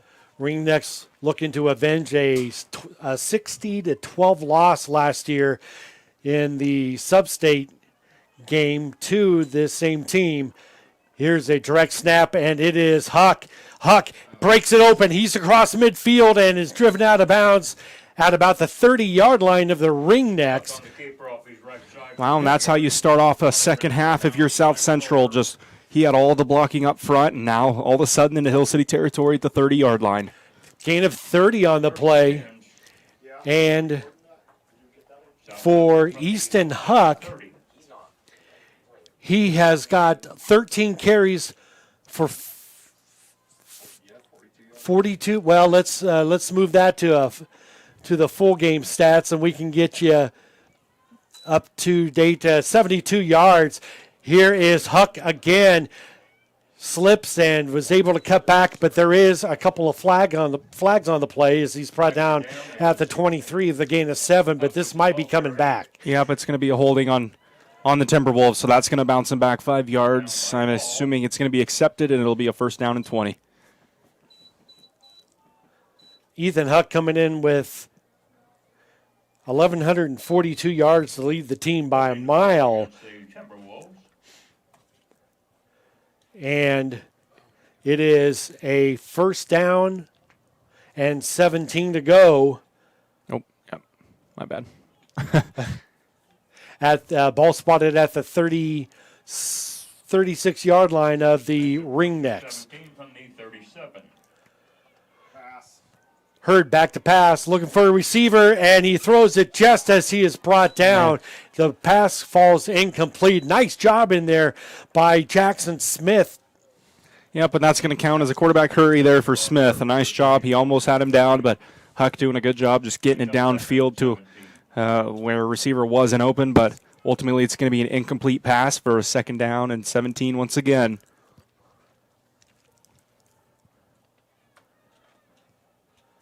So behind the legs and the arm of Easton Huck and also Jack Hurd, Timberwolves are looking, and here's a pass to Jack Hurd, and he breaks a tackle, and he's going to pick up a 1st down as he picks up 18 on the play inside the 20-yard line of the Ringnecks. Yep, and out of everybody that Hill City decided to kind of fail to find, it was happened to be Jack Hurd, and that's kind of been the play on offense that's been working for the Timberwolves so far. It's kind of where that left end kind of just disguises himself and then falls through the middle of the linebackers, and he gets lost through that defense, and that was one of the cases for Jack Hurd. That's a long 1st down now for the Timberwolves. Jack Hurd came into this ball game with 536 yards receiving at 19 yards a clip and 11 touchdowns, and he's got one tonight, a touchdown, as Huck is going to not get really anywhere. Nice job there by that front line of the Ringnecks. Yep, Aiden Hall and Briggs Bourne, them two just are the ones that made the tackle, and they're going to call it a loss of maybe half of a yard. So Hill City's defense did a good job stopping them near the line of scrimmage in that 1st quarter, but ever since then, the Timberwolves started passing the ball pretty well, and this is one of those cases that this drive needs to stop here if you're Hill City's defense right here in this part of the field. Going in motion is Hurd to the left. He's split out left now. And they're going to look for him. Nope, it's a pass up the middle, and it is a touchdown. And that is Parker Price, number 15, and he is going to get the 19-yard touchdown reception. Yep, he just gets completely unseen through the middle of the field, and he fights his way basically untouched all the way to the end zone as Price on offense having a good season so far, 312 yards receiving. He'll add to that number. He now has 9 touchdowns on the year on that one, and now it's back to an 8-point lead and a chance to make it 2 possessions if they can put it in here. Yep, this is a huge defensive opportunity here for Hill City to stop this 2-point conversion. And Hurd bounces out, and what a play out there. That is Jackson Smith. What a big stop there for the Ringnecks. Yep, huge stop on the 2-point conversion. That still keeps it a 1-possession ball game. That's one of those 2-point conversions that you could not allow if you're Hill City.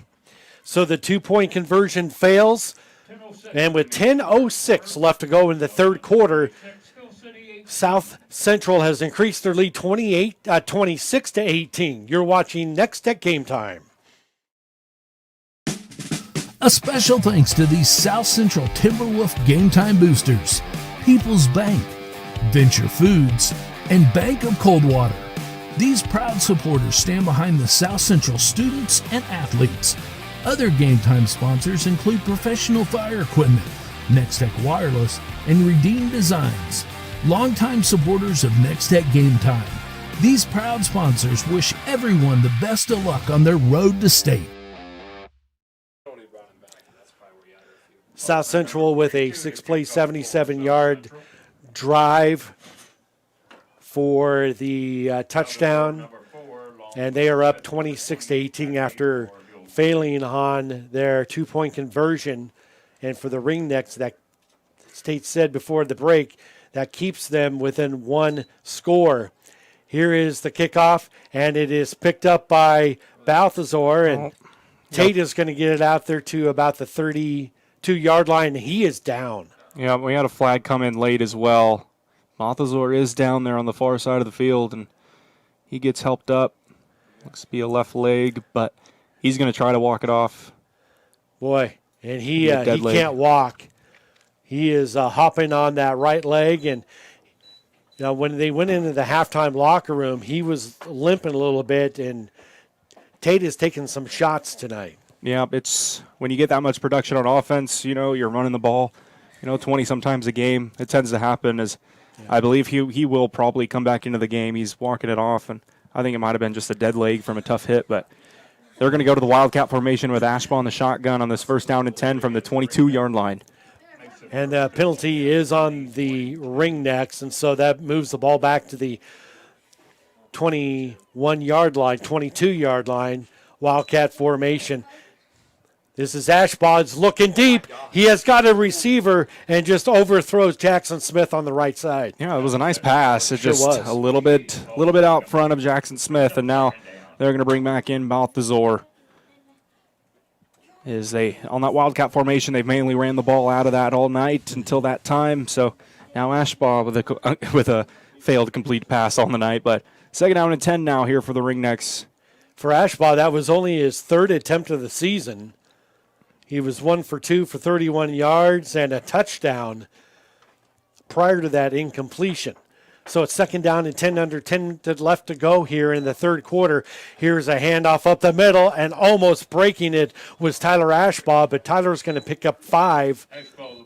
Yep, and it's a good job by South Central. You know, if they don't make that shoelace tackle, he's getting a 1st down and maybe more. So a good job by the Timberwolves. Now it's a 3rd down and 5, and like I said in the first half, it's usually been a 3rd down and 5, 3rd down and 6 situations here for the Ringnecks all game long, and they're coming down to be the toughest down of all 4 in every drive.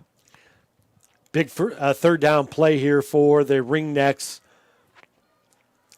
So get the play in as we're approaching 9 minutes left to go in the 3rd quarter. Ringnecks down by 8. Balthazar is going to keep this himself, breaks a couple of tackles, but he can't make it past the 30s. They're going to mark him out at the 36. So, Tate, this is a 4th and 1 after he picked up 5, and just no-brainer here. Yep, you go for it. Down here at the 31-yard line, you go for it, push it right up the middle, get a 1st down, keep the drive moving. But, of course, they're going to send in Jack Hurd right there in the line as well. He's usually back there at linebacker, but they're going to try to clog the middle of the field, and that's where Davian's going to try to maybe extend it outside. But it's a coaching decision here on this play.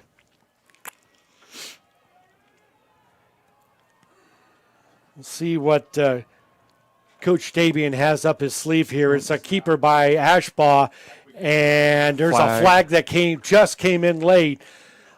Where the far side judge is, and he might get enough for the 1st down, but it really depends on what this flag is for. Face mask on defense. Wow, what a huge flag. Wow, Hill City, I don't think they got the 1st down, but man, did they catch a break there on that face mask. That's going to keep the drive alive. Yep, new life for the Ringnecks now is with that face mask, it's going to bring the ball clear out past the 40-yard line and out to the Timberwolf 34. That's a 15-yard penalty, and it's 1st and 10 Ringnecks. This is a huge play here, or huge rest of the drive here for the Ringnecks. See if Ringnecks can punch this one in. Balthazar looking deep. He's got a receiver. That is Ashbaugh, and just overthrows him. Yeah, and the crowd wants a PI, but I don't think there was. I think it was just running through the route. I don't think it should be called. It'll be a 2nd down and 10. Nice throw by Balthazar, but it was an excellent defensive play, just kind of stopping in the middle of the route. Obviously, you're in 4-down territory here, and I think that was a great call by Coach Davian to just go deep, see if you can catch him off guard. Ball goes incomplete, and false start. No, it's going to be offsides, actually. Do they have somebody lining off sides? I think so. I think Paulie was a little bit too far over the ball. So it's a 5-yard penalty, and Timberwolves are kind of shooting themselves in the foot here with huge penalties, Tate. Yep, and the penalty game right now is kind of even, but they're the ones on this drive kind of losing the battle. 6 penalties, 45 yards. Yeah, that's Ryan Budig. Tried to break it out to the left, and he's going to lose a yard on that play. It brings up 3rd down, and let's call it 6. Yeah, he took the ball and kind of ran a yard backwards instead of running forward, and that kind of costed him that yard. And so they're going to bring Ashbaugh back into the backfield on this 3rd down, and let me guess, 5 yards. It's usually a 3rd down and 5 here for the Ringnecks in this ball game. High formation, Balthazar under center, hands it off. This goes to Ashbaugh, and Ashbaugh brings across the 30 and down to the 32-yard line, and it's going to be about a 3-yard pickup, and it's going to leave them now with a very huge fourth down and a long 2, Tate. Yep, the ball's down at the 27-yard line. They need to get to the 25-yard line for the first down. And this is where the quarterback sneak isn't in play. So it's either a quick short pass or an option out to the right side. Oh, and he lost the ball. And I think there was a miscommunication there. Tyler Ashbaugh, I don't know if he was supposed to get that handoff, Tate, but Balthazar lost control of the ball, and it's a turnover on downs for the Ringnecks. We were saying that there wasn't a turnover in this game, and I mentioned that it's bound to come, and there it is. South Central is going to get the ball back up 8. If they get the ball back and go down and score, it's a 2-possession ball game, and it's all of a sudden it's it's a 14-point game, maybe 16. So these are huge defensive stops here for Hill City is what they need, but the Timberwolves just keep doing what you're doing on offense and keep pushing the ball down the field. Last week against Trigo, the Ringneck defense gave up 383 yards of offense, but they won the game 58-36. I think South Central's just a totally different animal. And delay a game, maybe? Not sure what. Yeah, they're stopping the play here, and it is delay a game against the Timberwolves. Usually when that back judge is the one that throws the flag before the play, it's typically delay a game. So loss of 5. So, yeah, a lot of flags here for the Timberwolves here in this third quarter. 6:55 left in it. Plenty of time as back to pass is Huck. Huck and hits the crossing route, the receiver, and brought out of bounds. That is Parker Price again, and Price is going to move the chains. It's been the same play that's been hurting the Hill City defense, that crossing route, whether it's Price or Hurd or even number 12 there, Coda Lindsay. It's been a multiple athletes for the offense that have been running that route, and that's the one play that's really hurting the Ringneck defense at this point in time. But if you're the Timberwolves, just keep on running that pass play. They're going to get lost in the middle of the field. That's a pass completion of 29 yards. And a bad snap. I think Hill City got it. Hill City jumped on it. Yep, they did. Wow. What a change. Wow. Slade Ward jumped on that one as Easton Huck tried to bring in the bad snap. Referees are talking about it there in the midfield, but they all signaled towards Hill City, and Hill City catches a huge break. Yes, they do, and that's now each team's at 1-1 on a turnover. So, I mean, that's a heck of a defensive play by Slade Roar, hopping on that football as quick as he can. Hill City back with the ball. Now they just need to get some plays getting going on their side, and we'll see what they decide to do. Roar, that's his first fumble recovery of the season, and it came at a perfect time for the Ringneck. Let's see if they can convert this now. Balthazar looking deep.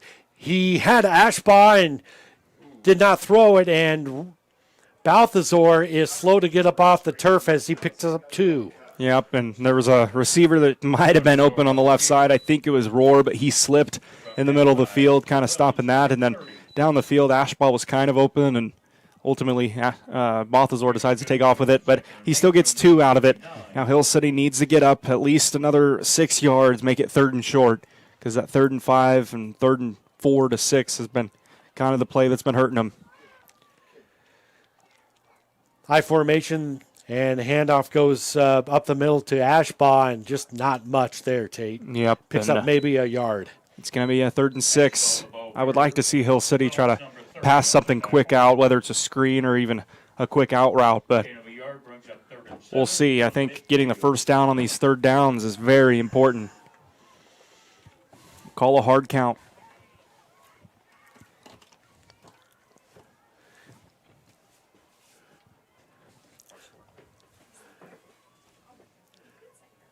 The Ringnecks are 20% tonight on 3rd down. Here's a pass deep to Zoner, and it is well overthrown, but it is pass interference, and that Parker Price is going to be the culprit. Yep, and then the flags in the 3rd quarter has really been hurting the Timberwolves offensively and defensively. This time it really hurts them. It was going to be a 4th down and 7 at midfield, and now all of a sudden it's going to move the ball up for a fresh set of downs, and Hill City's offense is going to keep on rolling. So Hill City's kind of catching some breaks from these yellow laundry on the field from the Timberwolves. It's going to bring it all the way up to the 25-yard line.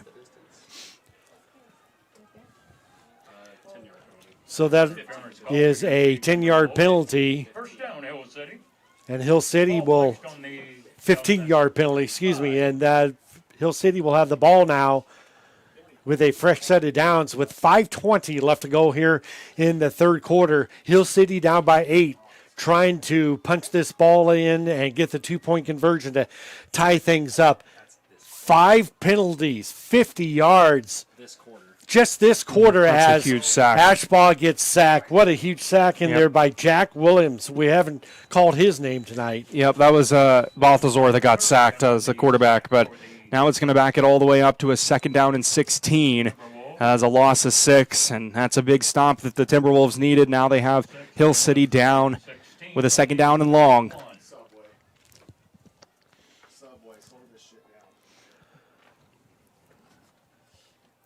Zoner comes out of the ball game, and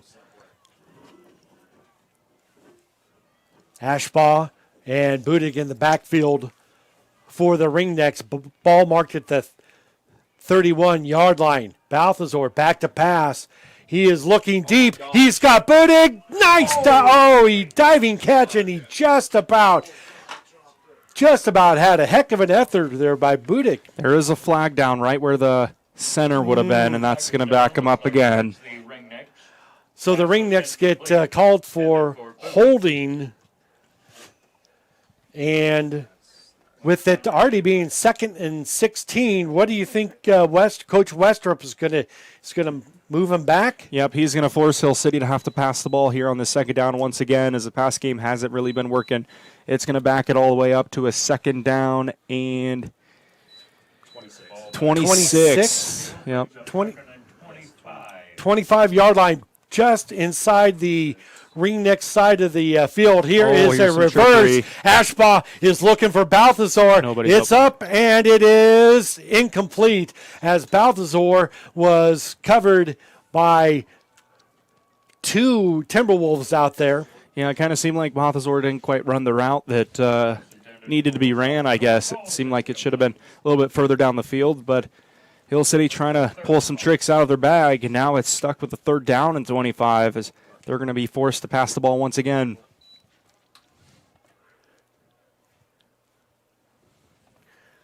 %, on 3rd downs tonight for Hill City. And this is a big one, 3rd and 25, and Balthazar looking deep. Triple coverage, and it is almost intercepted as the pass was intended to Jackson Smith. And number 28. And with 4th and 25 at almost the 40-yard line, you try to pin South Central? Yeah, I think you try to punt it and try to kick it right towards that G on the left side of the field is what I would do. Yeah, because now we got a field position, a game going here that you don't want the Timberwolves to have too much to work with here as Zoner back to, he's already had 1 block tonight. And that's a nice punt. It rolls inside the 10, down to the 9-yard line. Jackson. Vincent did exactly what he needed to do. Yep, he did. He pinned him inside the 10. That's about, to be honest, that's about all you can ask from an 8-man punter. I mean, there's not a lot of excellent, accurate punters out here in 8-man, but to pin him inside the 10 on that punt, that's a good one. It's a 31-yard punt for Zoner, and bring a clean ball out. And the weather's cleared up now, and so it's still cold. Par for the course for a late November playoff football game, but at least the rain has stopped. 43 degrees currently. That's about what we were at the opening kickoff just a couple of hours ago. So the quarterback is Easton Huck. Huck is going to tuck it. He's going to run, and he is going to get out to the 15-yard line after he picks up 6. Yeah, and that's the play that Hill City was stopping really well in the first half. That quick little quarterback draw right up the middle. But now the Timberwolves are starting to find some production out of it. Now it's 2nd down and 4. And the difference on offense is the Timberwolves usually get 5 or 6 yards on that first down. Hill City, they've been struggling to get 1 or 2, so that's kind of the story of the second half. But this is a big defensive stop here for the Ringnecks. Semifinal week of the Kansas High School playoffs, and we got some scores for you, and we'll get those to you here in probably after this play. Oh, no, that's a false start. Yeah, false start against the Timberwolves, and the penalty yards just keep mounting for this team. Yeah, there wasn't a lot of flags in the first half, but all of a sudden the Timberwolves are just kind of hurting themselves with penalties. It looks like there's their 6th penalty of the quarter itself. These games are at the end of the first quarter. Manhattan over Derby 7-0. Axtell over Hanover 16-6 after 1. And Hayden over Santa Fe Trail 29-0. We'll get you some more scores as we are deep in the playoffs here. Huck back to pass, and it is intercepted. Intercepted. And that is Balthazar, and he gets it down to the 1. That is a huge play for the Ringneck defense. Balthazar, 3 picks in 2 weeks. And that one bounced around like a pinball machine, and Balthazar ended up with it. And for Tate, this season, Tate has just got his 11th interception of the season. He had 2 last. Oops, sorry, go ahead. No, yeah, I was going to say, 3 in the last 2 games. He had 2 last week, and this one just happens to find his hands on that crossing route. And now Hill City sets up in a good field positioning here with 2:43 left. And a touchdown and a 2-point conversion would be a big part of the game here. And Balthazar's going to keep it dive for the end zone, and he did not cross the orange stripe. He is about a foot shy of the touchdown. And I tell you, right now, for South Central, those penalties are really starting to haunt you. And yep, yeah, they are. They're really haunting. I mean, they're after a turnover now. Hill City's winning the turnover battle, and now we're down to the inch-yard line. Balthazar under center. He's going to keep Delayed. it himself. Got it. Touchdown. 1-yard touchdown run for Tate Balthazar. The Hill City Ringneck fans are on their feet as they have just watched their team come to within 2 points of tying this ball game up with 2:10 left to go here in the third quarter. Balthazar is going to come over and talk to Coach Travis Dabian and get the play. Yeah, and I think this 2-point conversion is the biggest play of the game so far. This will tie the ball game up if they can get it here. Hill City, I believe, they've been unsuccessful on all 4 of their attempts on the 2-point conversions, and this one might become the biggest one of the ball game. Tate Balthazar, this is his 3rd touchdown, Tate. The rushing touchdown. Yep, he's having a great game on the ground, and now Hill City needs to hurry up and get the play off as the play clock's running. And a it's delay a delay of game. That hurts. Yeah, and Balthazar was waiting to get the play call, but now they have a little bit of room to work with, I guess, if you look at the positives of it. Now it's down at the 6-yard line, 7-yard line. This may be a Vincent Zoner time in the back of the end zone. I mean, put his size to use.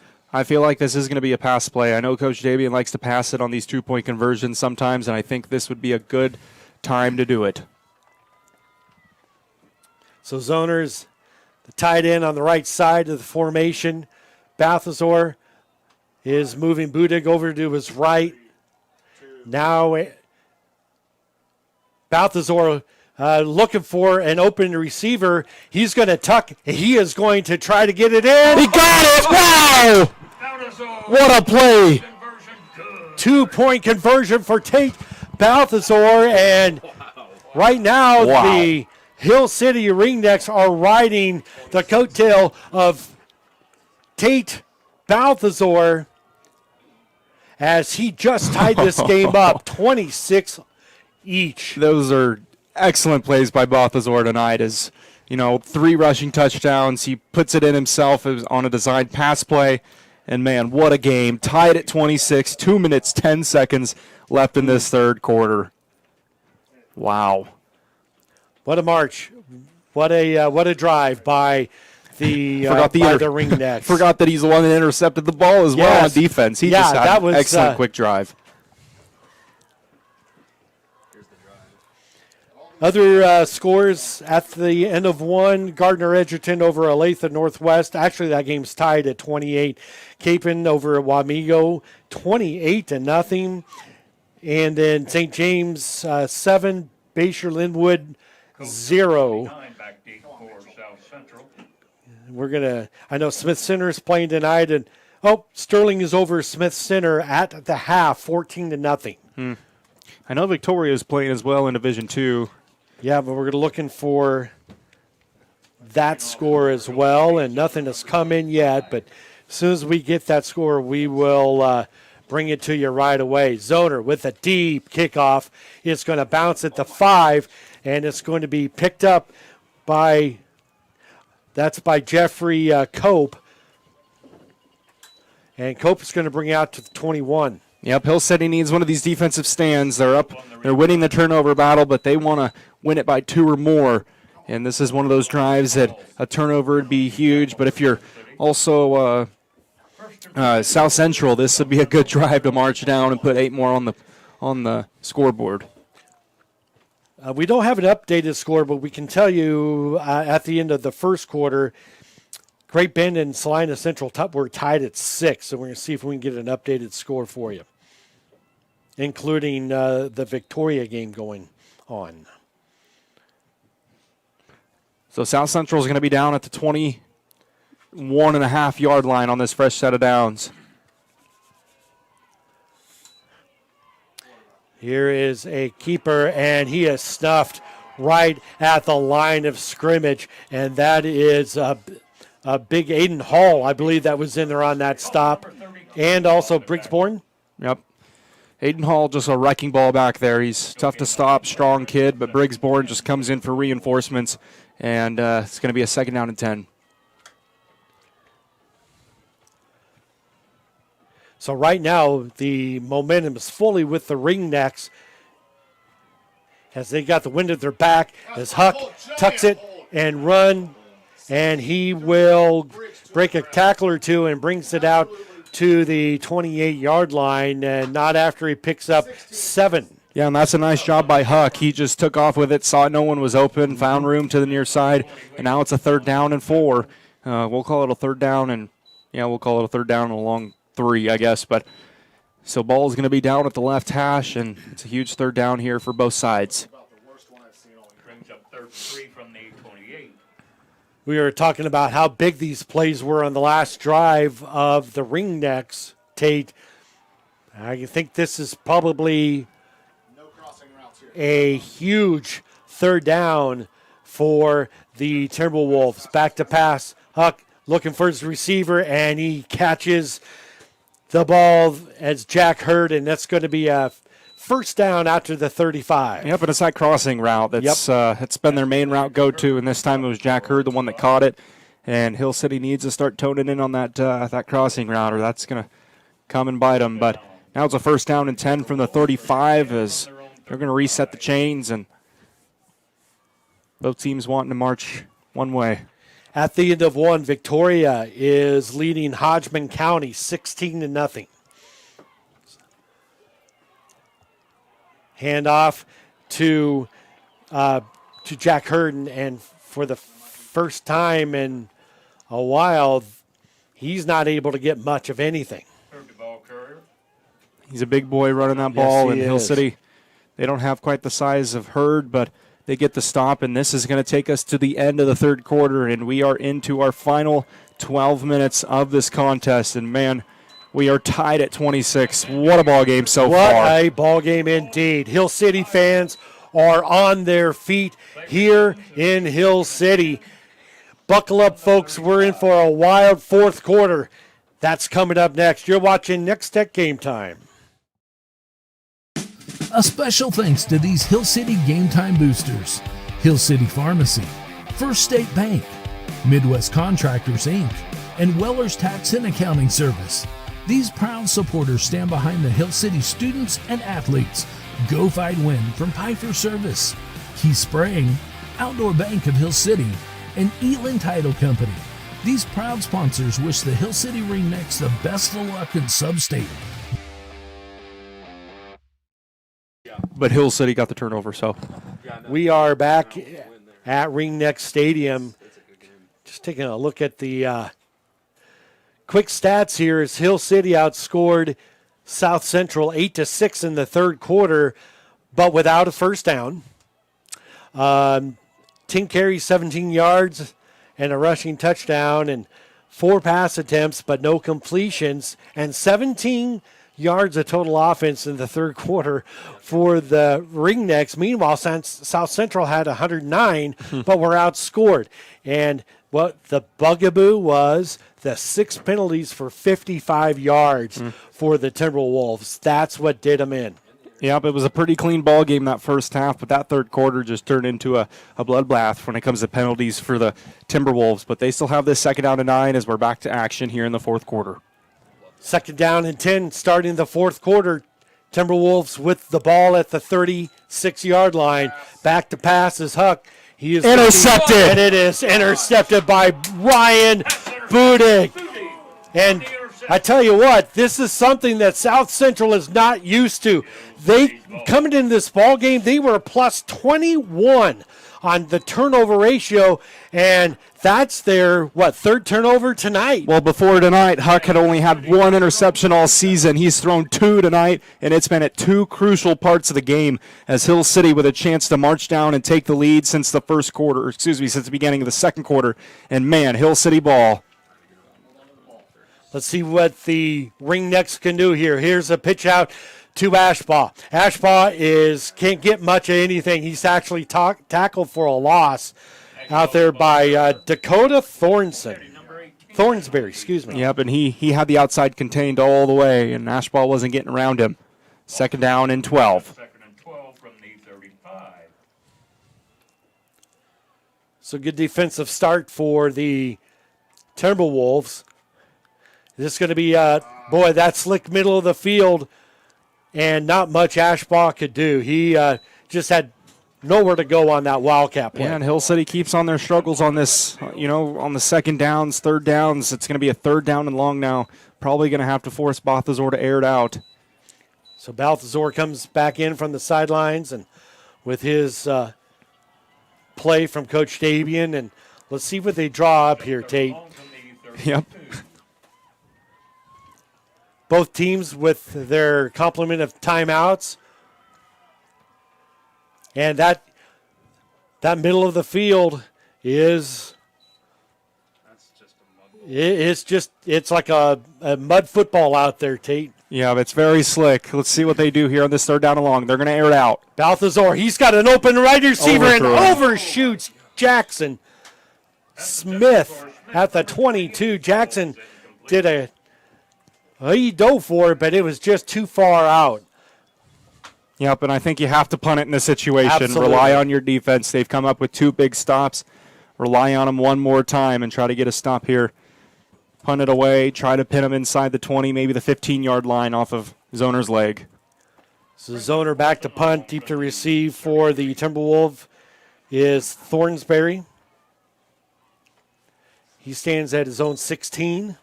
Here's the punt. It's a short line drive. It's picked up at the 10 by Thornsberry, and he is ran out of bounds at the 22-yard line. And that's where the Timberwolves will set up shop for their first drive here of the fourth quarter. Yep, that's about as much as you could do on the punt. Now it's going to be a 1st down and 10 for the Timberwolves here at the 22-yard line. And all they have to do is protect the football because, they've been moving the ball down the field, but it's just some costly turnovers here in the third quarter into the start of the fourth has kind of hurt the Timberwolves. Let's see what they do on offense here, whether they keep it on the ground after these 2 interceptions in this second half. South Central comes in with just 4 seniors on their team, and Hill City's quite the opposite, as one of the seniors is Huck, and he's going to bring it out to the 33-yard line. Huck's a junior, but yeah, he kind of plays football like he's a senior. That's for sure. Yeah, you're right. He's a heck of this South Central team. They're full of juniors, and that junior class is going to come up next year and be just as dangerous, I feel like. But they're not done for this season. We're still tied at 26 with 10.5 left. Yeah, Tyler Pauly and looking at my roster, Jack Hurd obviously is a senior, Jaden Boatman, and those are and Boston Woodrum is also a senior. Huck is going to tuck this one and run, and there's nobody over there. And Huck is going to score a touchdown. Wow. Touchdown. It's going to be 48 yards. 48-yard run by Huck, and there was nobody over there on that far side of the field, Tate. Nope, they faked it to the near side of the field, and they got all of Hill City's defense pulling one way, and Huck just takes off with it, takes it to the left side, and bang, 48 yards, and they have the lead now 32-26. Still plenty of time in this ball game. It's 10:21 left to go in the fourth quarter, and big big two-point conversion from the 3-yard line. As Coda Lindsay's in the backfield.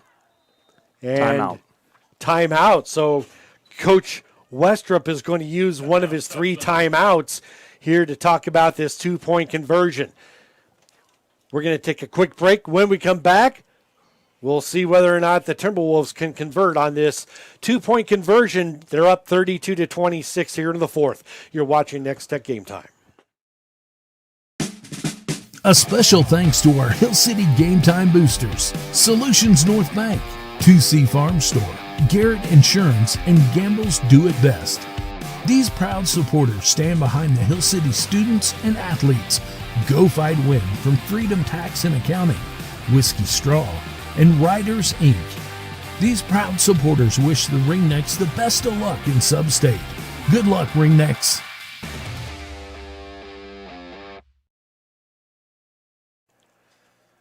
So we're at a timeout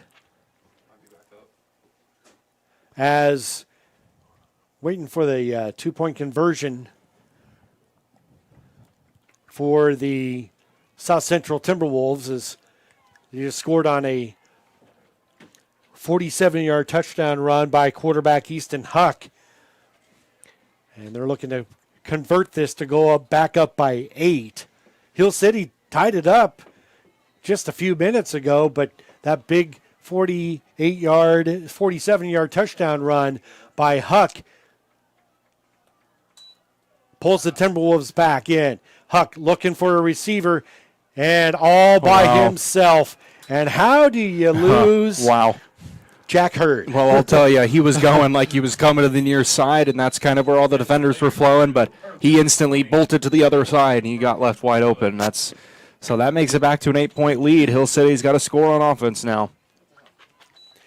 So, we talked about Jack Hurd, and, not only is a really good football player, but Jack is also,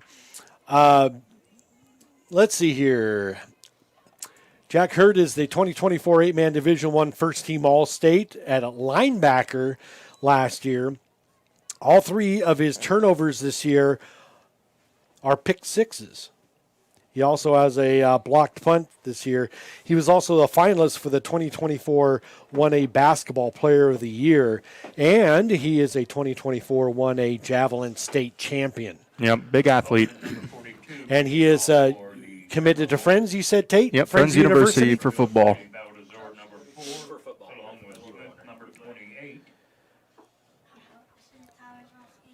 South Central comes into this ball game 343 yards of total offense, 58 points per game, giving up only 13. And tonight, they've hit a buzzsaw in Hill City. Balthazar gets the kickoff return and brings it out to the 30, and that's where the Ringnecks will start their possession, try to tie this ball game up, Tate. Yep, and it's a huge possession here for the Ringnecks. They have to score and get the 2-point conversion with 10:17 left in the ball game. And if I were them, I'd work on, maybe passing the ball quick, getting a couple screens off or quick outs. And they're right there in the middle of that field in the mud puddle as Balthazar brings it out to the right, and he slips and is brought down, and they're going to give him let's give him a 2-yard gain out to the 32. Yep, like you said, that middle of the field, it's just an absolute slop out there. They need to extend it out to where the dry areas are and try to make cuts out there because it's awfully dangerous that middle of the field right there. You slip, you could hurt yourself, and you might as well try to extend it out to the dry area and then make your cuts and see what happens. But let's see what they do on the 2nd down and 8. They got the full, they're on the right hash, so they got the full left side of that field to work with. Most of it's dry, and here's a flag even before the play started. Oh, it's actually offsides. And I don't know if that was Jack hurt or not. He kind of threw his arms like, what are you talking about? But either way, that's another 5 free yards for the Ringnecks, and it makes now a manageable 2nd and 3. South Central's defense has been stopping just about everything on offense, but the only thing that Hill City's kind of moving these yards on quick is these penalties, and it's been hurting the Timberwolves this second half. 2nd down and 3, 9:20 left to go in the ball game. 10 penalties tonight for South Central. He's got Balthazar's going to tuck it. He's going to run. He's across the 30 and out of bounds at the 29-yard line. Yep, he saw that space. Budig was open on the sideline, but he brought the only defender that was that way all the way out to the secondary. So Balthazar, an excellent job improvising, moving his feet, taking it up forward for a big first down into Timberwolf territory. So the ball marked out at the 29-yard line, gain of 14. And a fresh set of downs. Balthazar is going to cut this back up the middle, breaks a tackle, and dives towards the 20. It's called down to the 21-yard line, but nice pickup of 8. Yeah, Balthazar's doing an excellent job just moving the ball with his feet. That's all they need to do is keep it in Balthazar's hands. And this is 2nd down and short. I'd expect them to try to pass it one more time and see what they can get happen. Balthazar's been kind of banged up tonight, but the senior is hanging in there. 3-year starter. Give him a chance. Throwing deep, and Yelloner, touchdown! No flags on the play. He called it. He called that. Wow, I said give him a chance, and he did. I mean, all that height. There was a big height misadvantage there on the defense and offensive side, and Zoner, big touchdown, but nothing as big as this 2-point conversion coming up. Zoner, 21-yard touchdown reception. He's got 2 tonight. He had 1 coming into this ball game. He only had 5 receptions coming into this ball game, and Zoner has been the X factor tonight for the Hill City Ringnecks with 8:32 left to go in the ball game. Balthazar is going to keep it. 2-point conversion. Just short. Balthazar on the keeper, 2-point conversion, no good. So a failed 2-point conversion, so the Ringnecks are still finding themselves down by 2, 34-32 with 8:32 left to go in the ball game. You're watching Nex-Tech Game Time. A special thanks to these South Central Timberwolf Game Time boosters, People's Bank, Venture Foods, and Bank of Coldwater. These proud supporters stand behind the South Central students and athletes. Other Game Time sponsors include Professional Fire Equipment, Nex-Tech Wireless, and Redeem Designs. Longtime supporters of Nex-Tech Game Time. These proud sponsors wish everyone the best of luck on their road to state.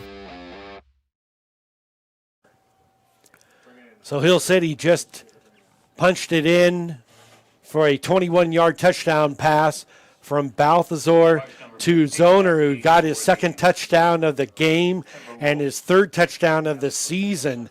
And the senior, the 6'5 senior, is having himself a heck of a ball game. Unfortunately for Hill City, they were not able to convert the 2-point conversion, and so they are still down by 2, but still plenty of time left in this ball game. Tate. Yep, and this is a huge offensive and defensive drive here for both teams. I mean, this is as big as it gets.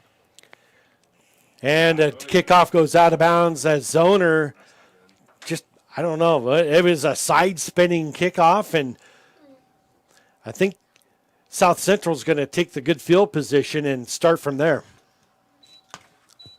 Yep, it's looking that way. They're going to pick the tee up, and South Central's going to take the field positioning. They'll be down at the 25 to start things off. So this is a huge defensive stand here for Hill City if they can do it, but South Central with an even bigger offensive plays.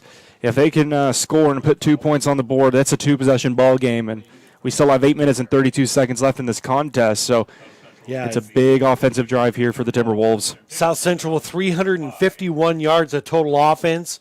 Hill City with 223 yards of total offense, and South Central with 14 first downs and Hill City with 6.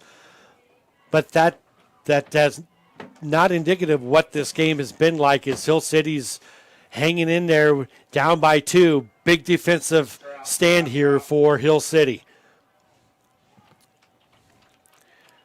Easton Huck takes it around the left side. He's going to pick up a couple of them on that play as they get into the soup of the middle of the field, Tate. Yeah, and you have Colt Yoder on motion coming over here the near side. Kind of moved Hill City's defense that way, but they're keeping an eye on Easton Huck at the moment.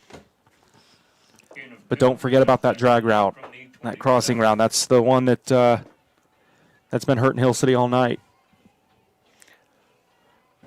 Shotgun formation, Huck back to pass. Wide open. And there it is. That goes to Jack Hurd. Jack Hurd slips, but he is able to get it out to the 30-yard line of Hill City. And you called it, Tate. Yeah, that was covered by Balthazar, but Balthazar just slipped on the coverage, and that just left him wide open. And so South Central kind of catching a break, using the muddy midfield to their advantage, and now it's first down and 10 in Ringneck territory. It's just so tough. You can't stop on a dime out there without falling down. And the rain that this area has had for the last 24 plus hours is taking its toll on this field. False start on the Timberwolves. Victoria over Hodgman County, 24-0 at the half. Manhattan over Derby, 21-7. Axtell over Hanover, 16-14. Those games are all at the half. 11 penalties tonight for the Timberwolves for 80 yards. Brings up 1st and 15 from the 35.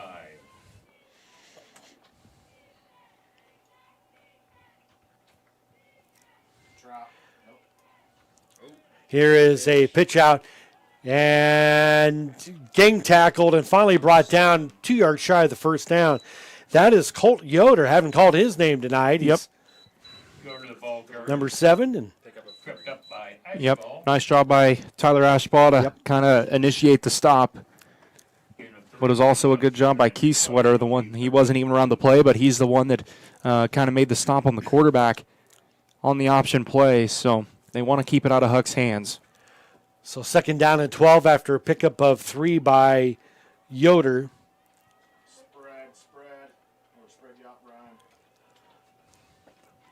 And we're going to see another crowd. Nope, it's a quick pass, and it is caught and diving past the 25 down to the 24.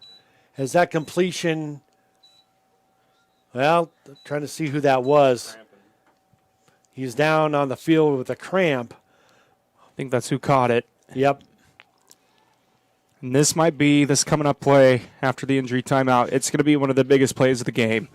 If Hill City can stop them, well, it's a 3rd down. I thought it was a 4th down for a sec, but these next 2 plays, I should say, are going to be some of the two biggest of the game.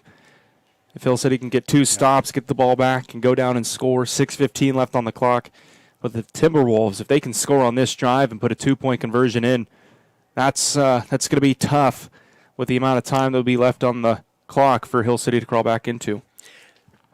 Yes, 3rd down and 4. Clock stopped with an injury timeout. 6:15 left to go in the 4th quarter. as South Central is faced with that 3rd and 4 at the 24-yard line of the Ringnecks. And halfway through the 4th quarter, Tate, now you got to start thinking about the clock. Yep, time management's going to be a huge part of this game, and only a 2-point difference in this contest. And it's one of those games, like I said earlier, it's going to be decided by 2 or 4 points, and it's going to come down to 2-point conversions, and it has. But the time management part of the game is going to start kicking in here extremely soon, and I think it's about time. Halftime score, they're well into the 3rd quarter, but the latest we have is Salina Central over Great Bend, 16-6. Wow.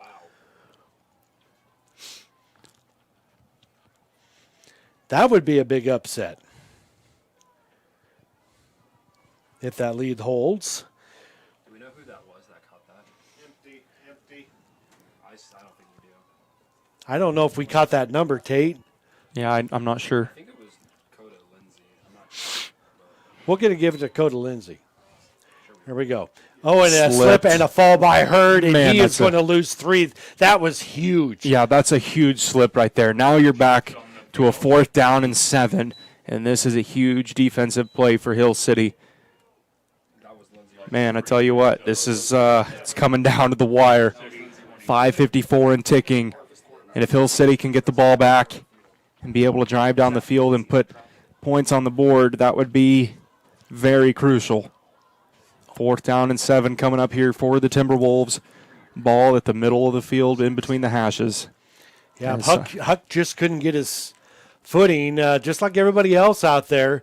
I mean, it is really bad out there between, especially the 35 and that's called the 20-yard line on the east side of the field. And it looks like Coach Westrup for the Timberwolves is going to spend his 2nd out of 3 timeouts with 5.5 left to go in this ball game. Yeah, I'm not Yeah, it was a timeout. Okay, I was wondering because they were messing with the positioning of the ball. They had to move it back about half a yard because the ball was a little bit too far in front. But I thought maybe it was a referee timeout, but it's a timeout for South Central. At the half, Victoria over Hodgman County, 24-0 now. Manhattan over Derby at the half, 21-7. Well, these are all playoff games, obviously, as we are in the semifinal round of the playoffs in all classifications. In case anybody's interested, Olathe Northwest over Gardner Edgerton, 28-21, and they're at the half as well.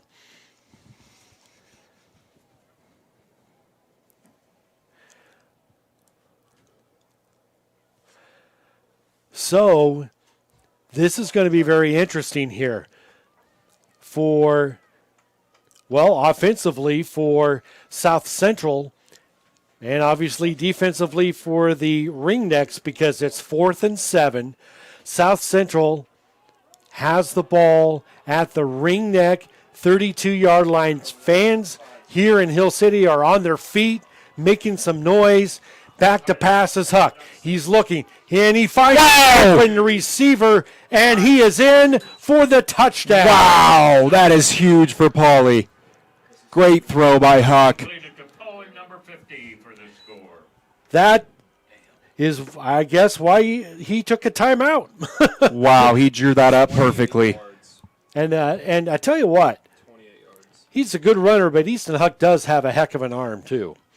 So this is now, Tate, probably the biggest play. I know we keep saying it, but this is the biggest play of the game right now for the Hill City Ringnecks. They're down by 8. They cannot let South Central punch this one in for the 2-point conversion.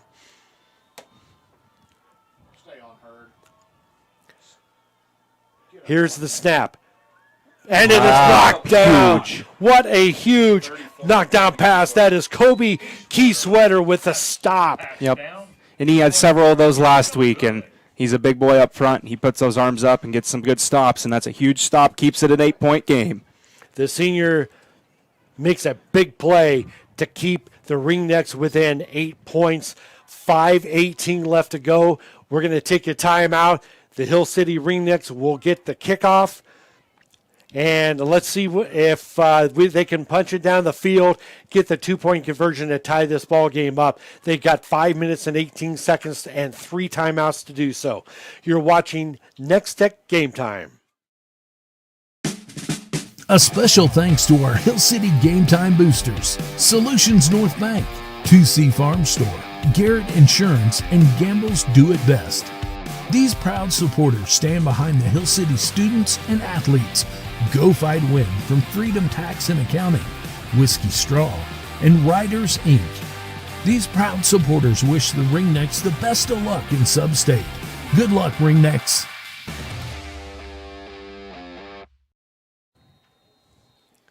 Senior Jaden Boatman, number 42's teed the ball up, and here's the kickoff. It's a kick across the ground into the mud and picked up at the 15. Jackson Smith. Man, he almost broke it free. He did. He brought it out to the 31-yard line, but we are in, Hill City is in the middle of the mud bowl there at the middle of the field with 5:13 left to go, down by 8.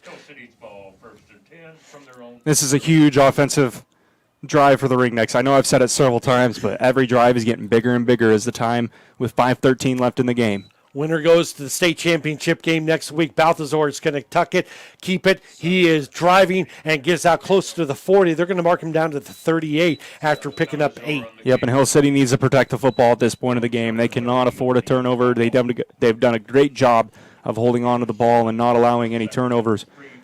At this point of the game especially is one time they cannot afford one.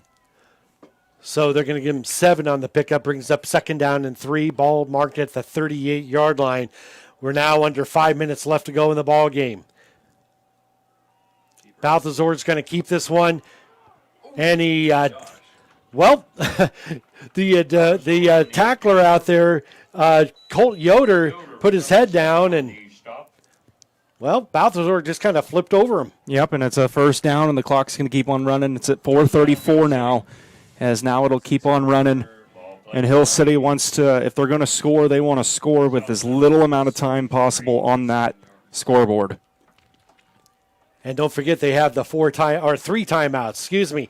Nice handoff to Ashbaugh, and Ashbaugh picks up a nice chunk of yards there. Let's give him 7 as he gets out to the 33, 2nd down and 3. The Ringnecks are doing an excellent job. Keep the ball on the ground, protect the football.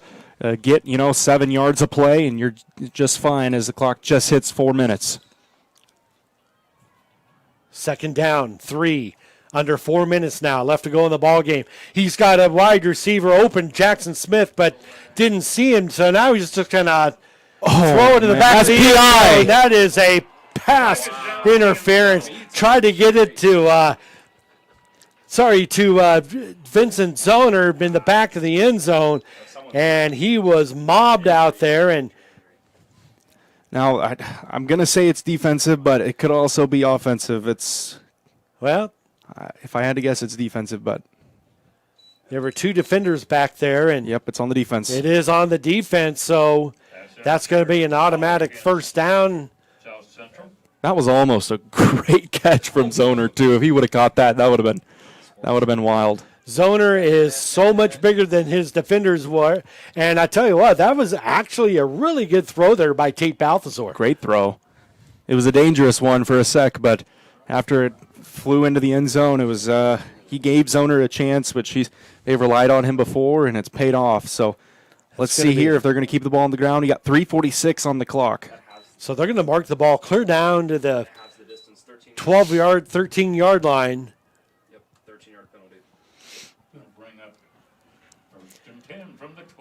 1st and 10 from the 12 is where they're going to mark it.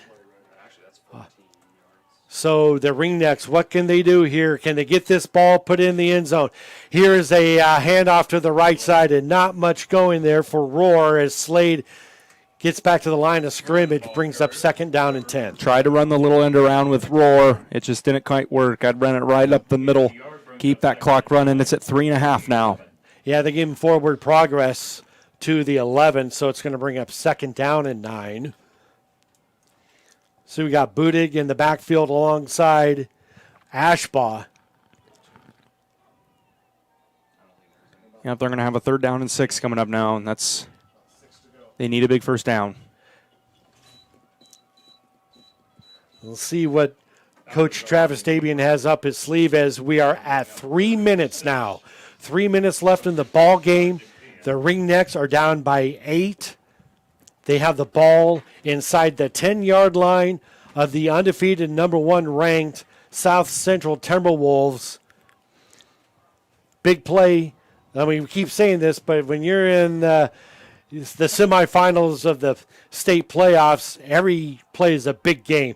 Balthazar is going to keep it, cuts it out to the right, and he is brought down at the 5-yard line. He is still going to be short about 2 yards of the first down. You'll never guess what I'm going to say, but this is the biggest play of the game right here. I mean, it's absolutely playing out 4th down and 2, 2:20 and ticking left on the clock, and this is Hill City. This is do or die here at this moment.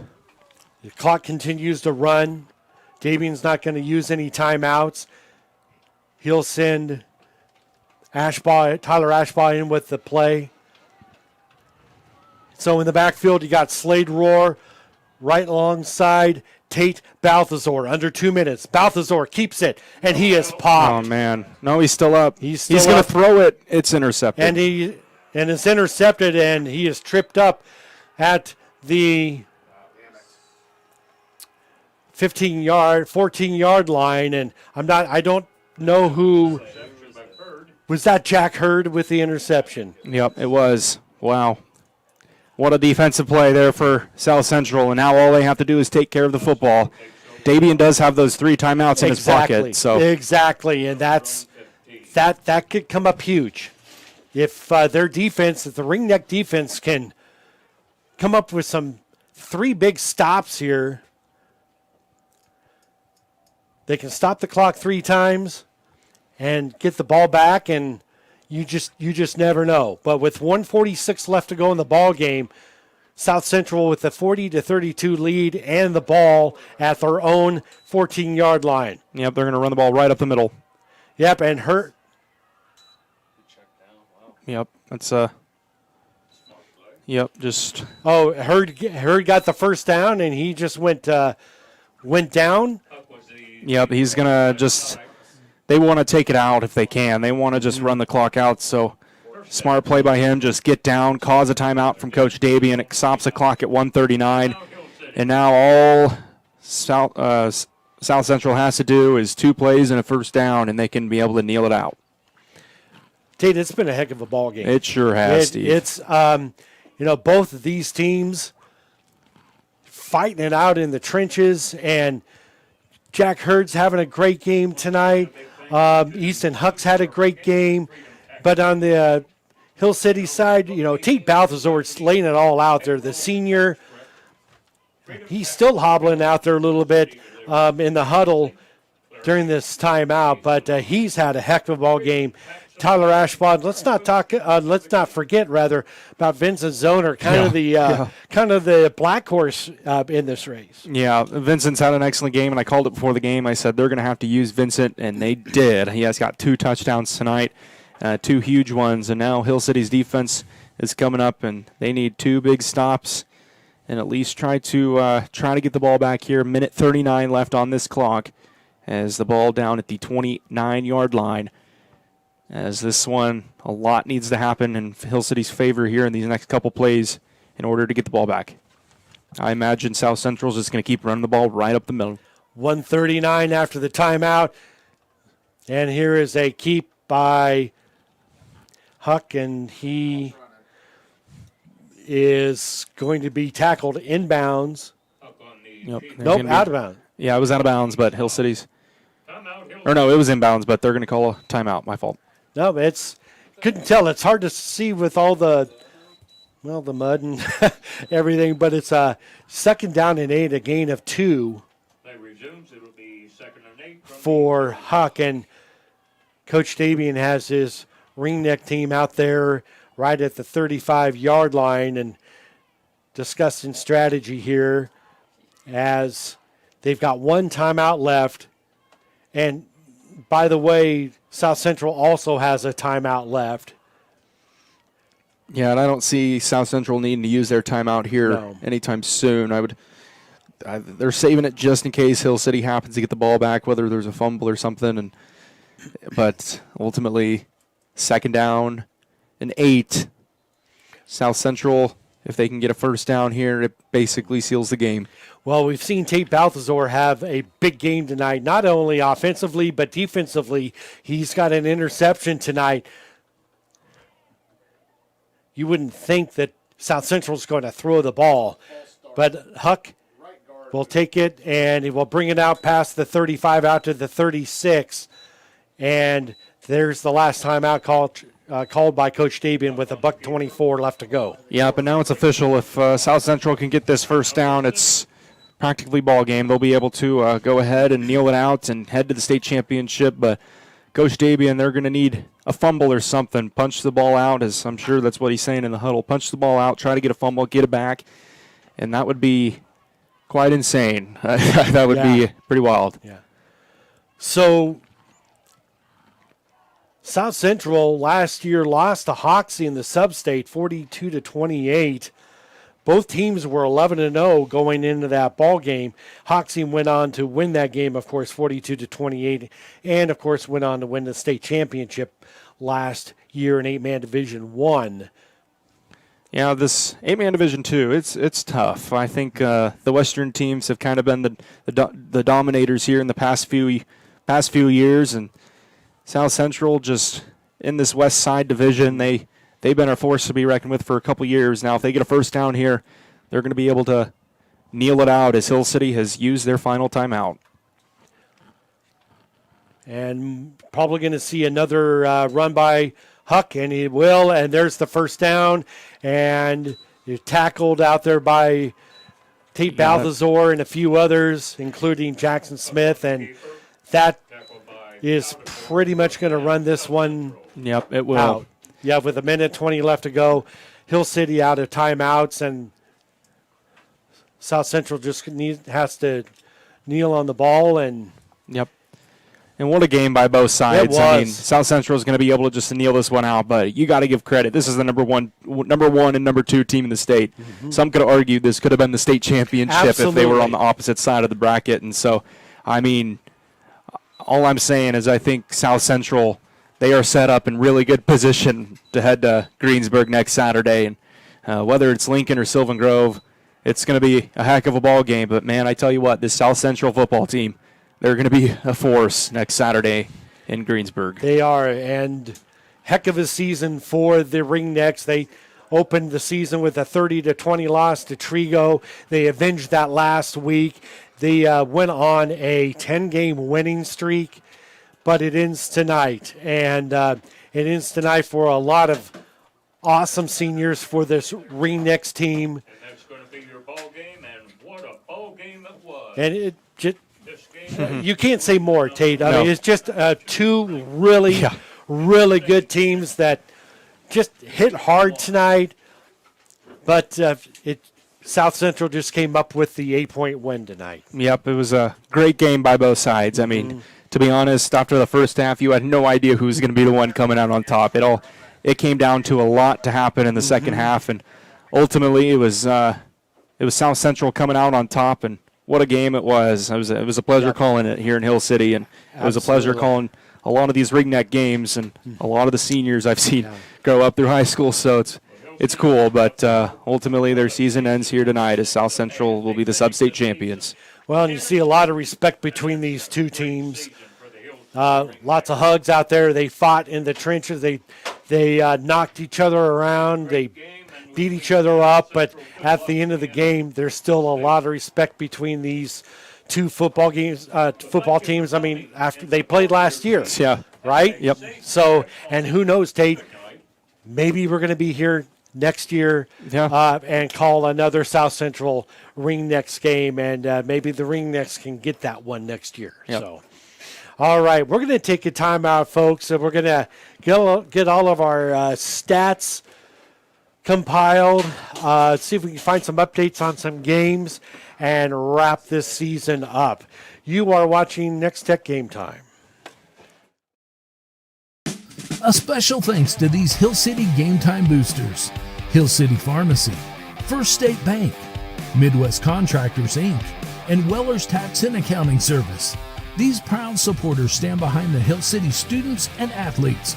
Go Fight Win from Pfeiffer Service, Key Spraying, Outdoor Bank of Hill City, and Elin Title Company. These proud sponsors wish the Hill City Ringnecks the best of luck in Sub-State.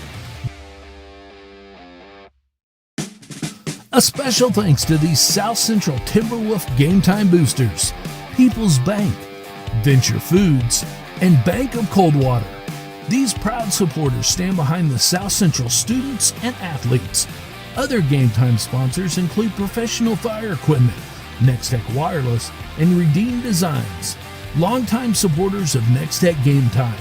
These proud sponsors wish everyone the best of luck on their road to state. A special thanks to our Hill City Game Time boosters: Solutions North Bank, 2C Farm Store, Garrett Insurance, and Gamble's Do It Best. These proud supporters stand behind the Hill City students and athletes. Go Fight Win from Freedom Tax and Accounting, Whiskey Straw, and Riders Inc. These proud supporters wish the Ringnecks the best of luck in Sub-State. Good luck, Ringnecks. Nex-Tech Wireless has been offering superior coverage to Kansans for close to 20 years. My, how things have changed. Bringing us to modern technology we trust and depend on. Rain or shine, wind or snow, we'll be there. Because we live here too. We're investing in our communities and connecting Kansans. It's not a gimmick, it's our guarantee.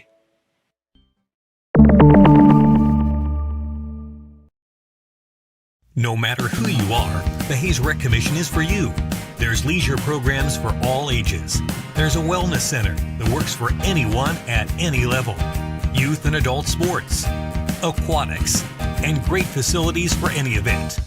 Go to hazerec.org to see the list of activities and sign up. Here are some of the upcoming activities. We're still having fun. His Rec's the one. We are still the one. Final score here in Hill City. The Ringnecks fall to South Central by the score of 40-32. And the players are out in the middle of the field, praying and just getting together, and warriors during the game, but after the field, a lot of mutual respect between these two teams. And Tate,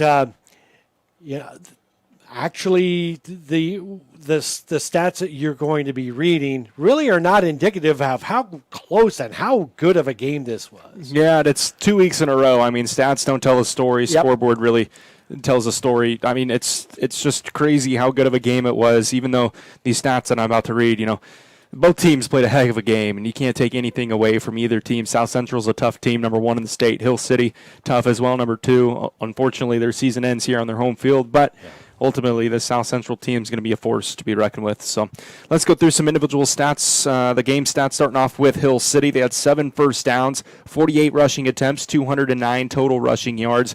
Averaged 4.4 yards on every rush, 3 rushing touchdowns, all 3 of those coming from Tate Balthazar. Tate also went 2 for 12 through the air for 44 yards with 2 passing touchdowns, 1 interception thrown. He was sacked twice. Hill City ran 64 total plays for 253 yards of total offense. They averaged 4 yards a play in conclusion, 2 defensive sacks, 3 offensive penalties for 25 yards. And then they lost a fumble. They went 2 for 12 on third down conversions for 17%. That's a huge story there. 2 for 9 on fourth down for 22%. For South Central, they had 18 pass completions for 265 yards and 3 passing touchdowns with 2 interceptions thrown. They rushed the ball, or they had 17 first downs, rushing the ball 34 times for 175 yards, averaging 5 yards a carry for 3 rushing touchdowns. They threw the ball 29 times. 18 of them were completed for 265 yards and 3 passing touchdowns. But 2 interceptions were thrown tonight by Huck. They had 440 yards of total offense, averaging 6.8 yards per play. On defense, they had 2 sacks but then they had 6 offensive penalties, most of them coming here in the third quarter for 35 yards, and 6 defensive penalties for 60 total yards, so a total of 12 penalties and 95 yards and 3 turnovers. Let's go through Hill City's individual stats first off, as Hill City heading home for the final time as quarterback Tate Balthazar went 2 for 9 through the air for 44 yards, 2 touchdowns, and was sacked once. Balthazar had 26 rushing attempts for 160 yards and 3 touchdowns, and he lost a fumble as well. Tyler Ashbaugh, 19 attempts for 52 yards. He averaged 2.7 yards a carry, and then Slade Rohr, 3 attempts for 3 yards, and he averaged a yard a play. So on the other side for receivers, Vincent Zoner had 2 receptions, 44 yards, and 2 touchdowns. On both of his receptions, he scored a touchdown. Excellent job by him. And then when you go over to the offensive stats for South Central, Easton Huck, 18 for 29 through the air for 265 passing yards, 3 touchdowns, 2 interceptions, and was sacked twice. Easton Huck also had 28 rushes for 165 yards. 28 attempts for 165 yards and 3 touchdowns, and lost a fumble as well. Coda Lindsay, 2 rushes for 2 completions. I'm getting these mixed up, my fault. Coda Lindsay, 2 rushing attempts for 4 yards and no touchdowns, but he averaged 2 yards a carry. And then Colt Yoder, 1 rushing attempt for 3 yards and averaged 3 yards there. Receivers for South Central, 10 receiving receptions for 132 yards and a touchdown. He averaged 13.2 a catch. Parker Price had 3 receptions for 59 yards and a touchdown, averaged 19.7 per catch. Tyler Pauly, 2 receptions for 38 yards and 1 touchdown. He had 1 huge one in the end of the game. And then Coda Lindsay, 3 receptions for 36 yards, averaging 12 a carry. So on the defensive side, you have Ryan Budig, who had an interception. Tate Balthazar also had an interception tonight for 11 on the season. When it comes to sacks, it was Briggs Bourne with a sack, and also Aiden Hall with a sack as well. On the defensive side for South Central, it was an interception coming from Jack Hurd, and then a sack apiece, each from Jack Willems and Tyler Pauly. So that will do it for your individual stats for both sides from Hill City. Sub-state action, it's South Central over Hill City, 40-32. Final in 6-man, South Barber loses to Weskin tonight. So Weskin with 2 consecutive tackles for loss after South Barber reached the 2-yard line of Weskin with under 50 seconds left to go, and Weskin was able to hold South Barber out of the end zone. Other finals, not really finals. This was an early game tonight. Salina Central is now leading Great Bend 23-21 at the end of the third quarter. And Sterling beat Smith Center tonight in 1A 14-6, and those are the latest scores that we have for you. So final, like Tate said, here in Hill City, the Ringnecks come up short tonight. Great game, great season for the Ringnecks. South Central will move on to the championship game next week in Greensburg. So I think, gentlemen, this is going to wrap things up for the season. Yep, it will. Tate. Tater. It was a pleasure doing games with you this year, absolutely. Steve. I had a blast. It was my pleasure. And thanks for Brendan here, our statistician, and did a great job staying on top of things. And, of course, our cameraman Carter tonight, braving the elements. And then we can't obviously forget about Jason Pearson down in the van, who just made everything run. And so we appreciate all of you watching the ball game tonight and watching the whole season here at Nex-Tech Game Time. I know I speak for Tate when I say it was a pleasure for us to bring these ball games to you this year. Yep, and I would like to give a big thanks to Jason because he got a hold of me at the beginning of this year to be able to cover on Nex-Tech Game Time. And, man, how much fun did I have. It was a blast. So a big thank you to Jason for that. Absolutely. And all the fans that have watched us all year long. You can't forget about them either. That's right. And I said Ringnecks all night long. Yep. So I'm proud of myself. I did it. All right. Well, that's going to do it for tonight and for this season here at Nex-Tech Game Time. Final score: South Central High School Timberwolves 40 and the Hill City Ringnecks at 32. So, thank you very much for the great season, and we look forward to hopefully having you next season as well. Good night from Hill City. You have been watching Nex-Tech Game Time. Good night, everybody.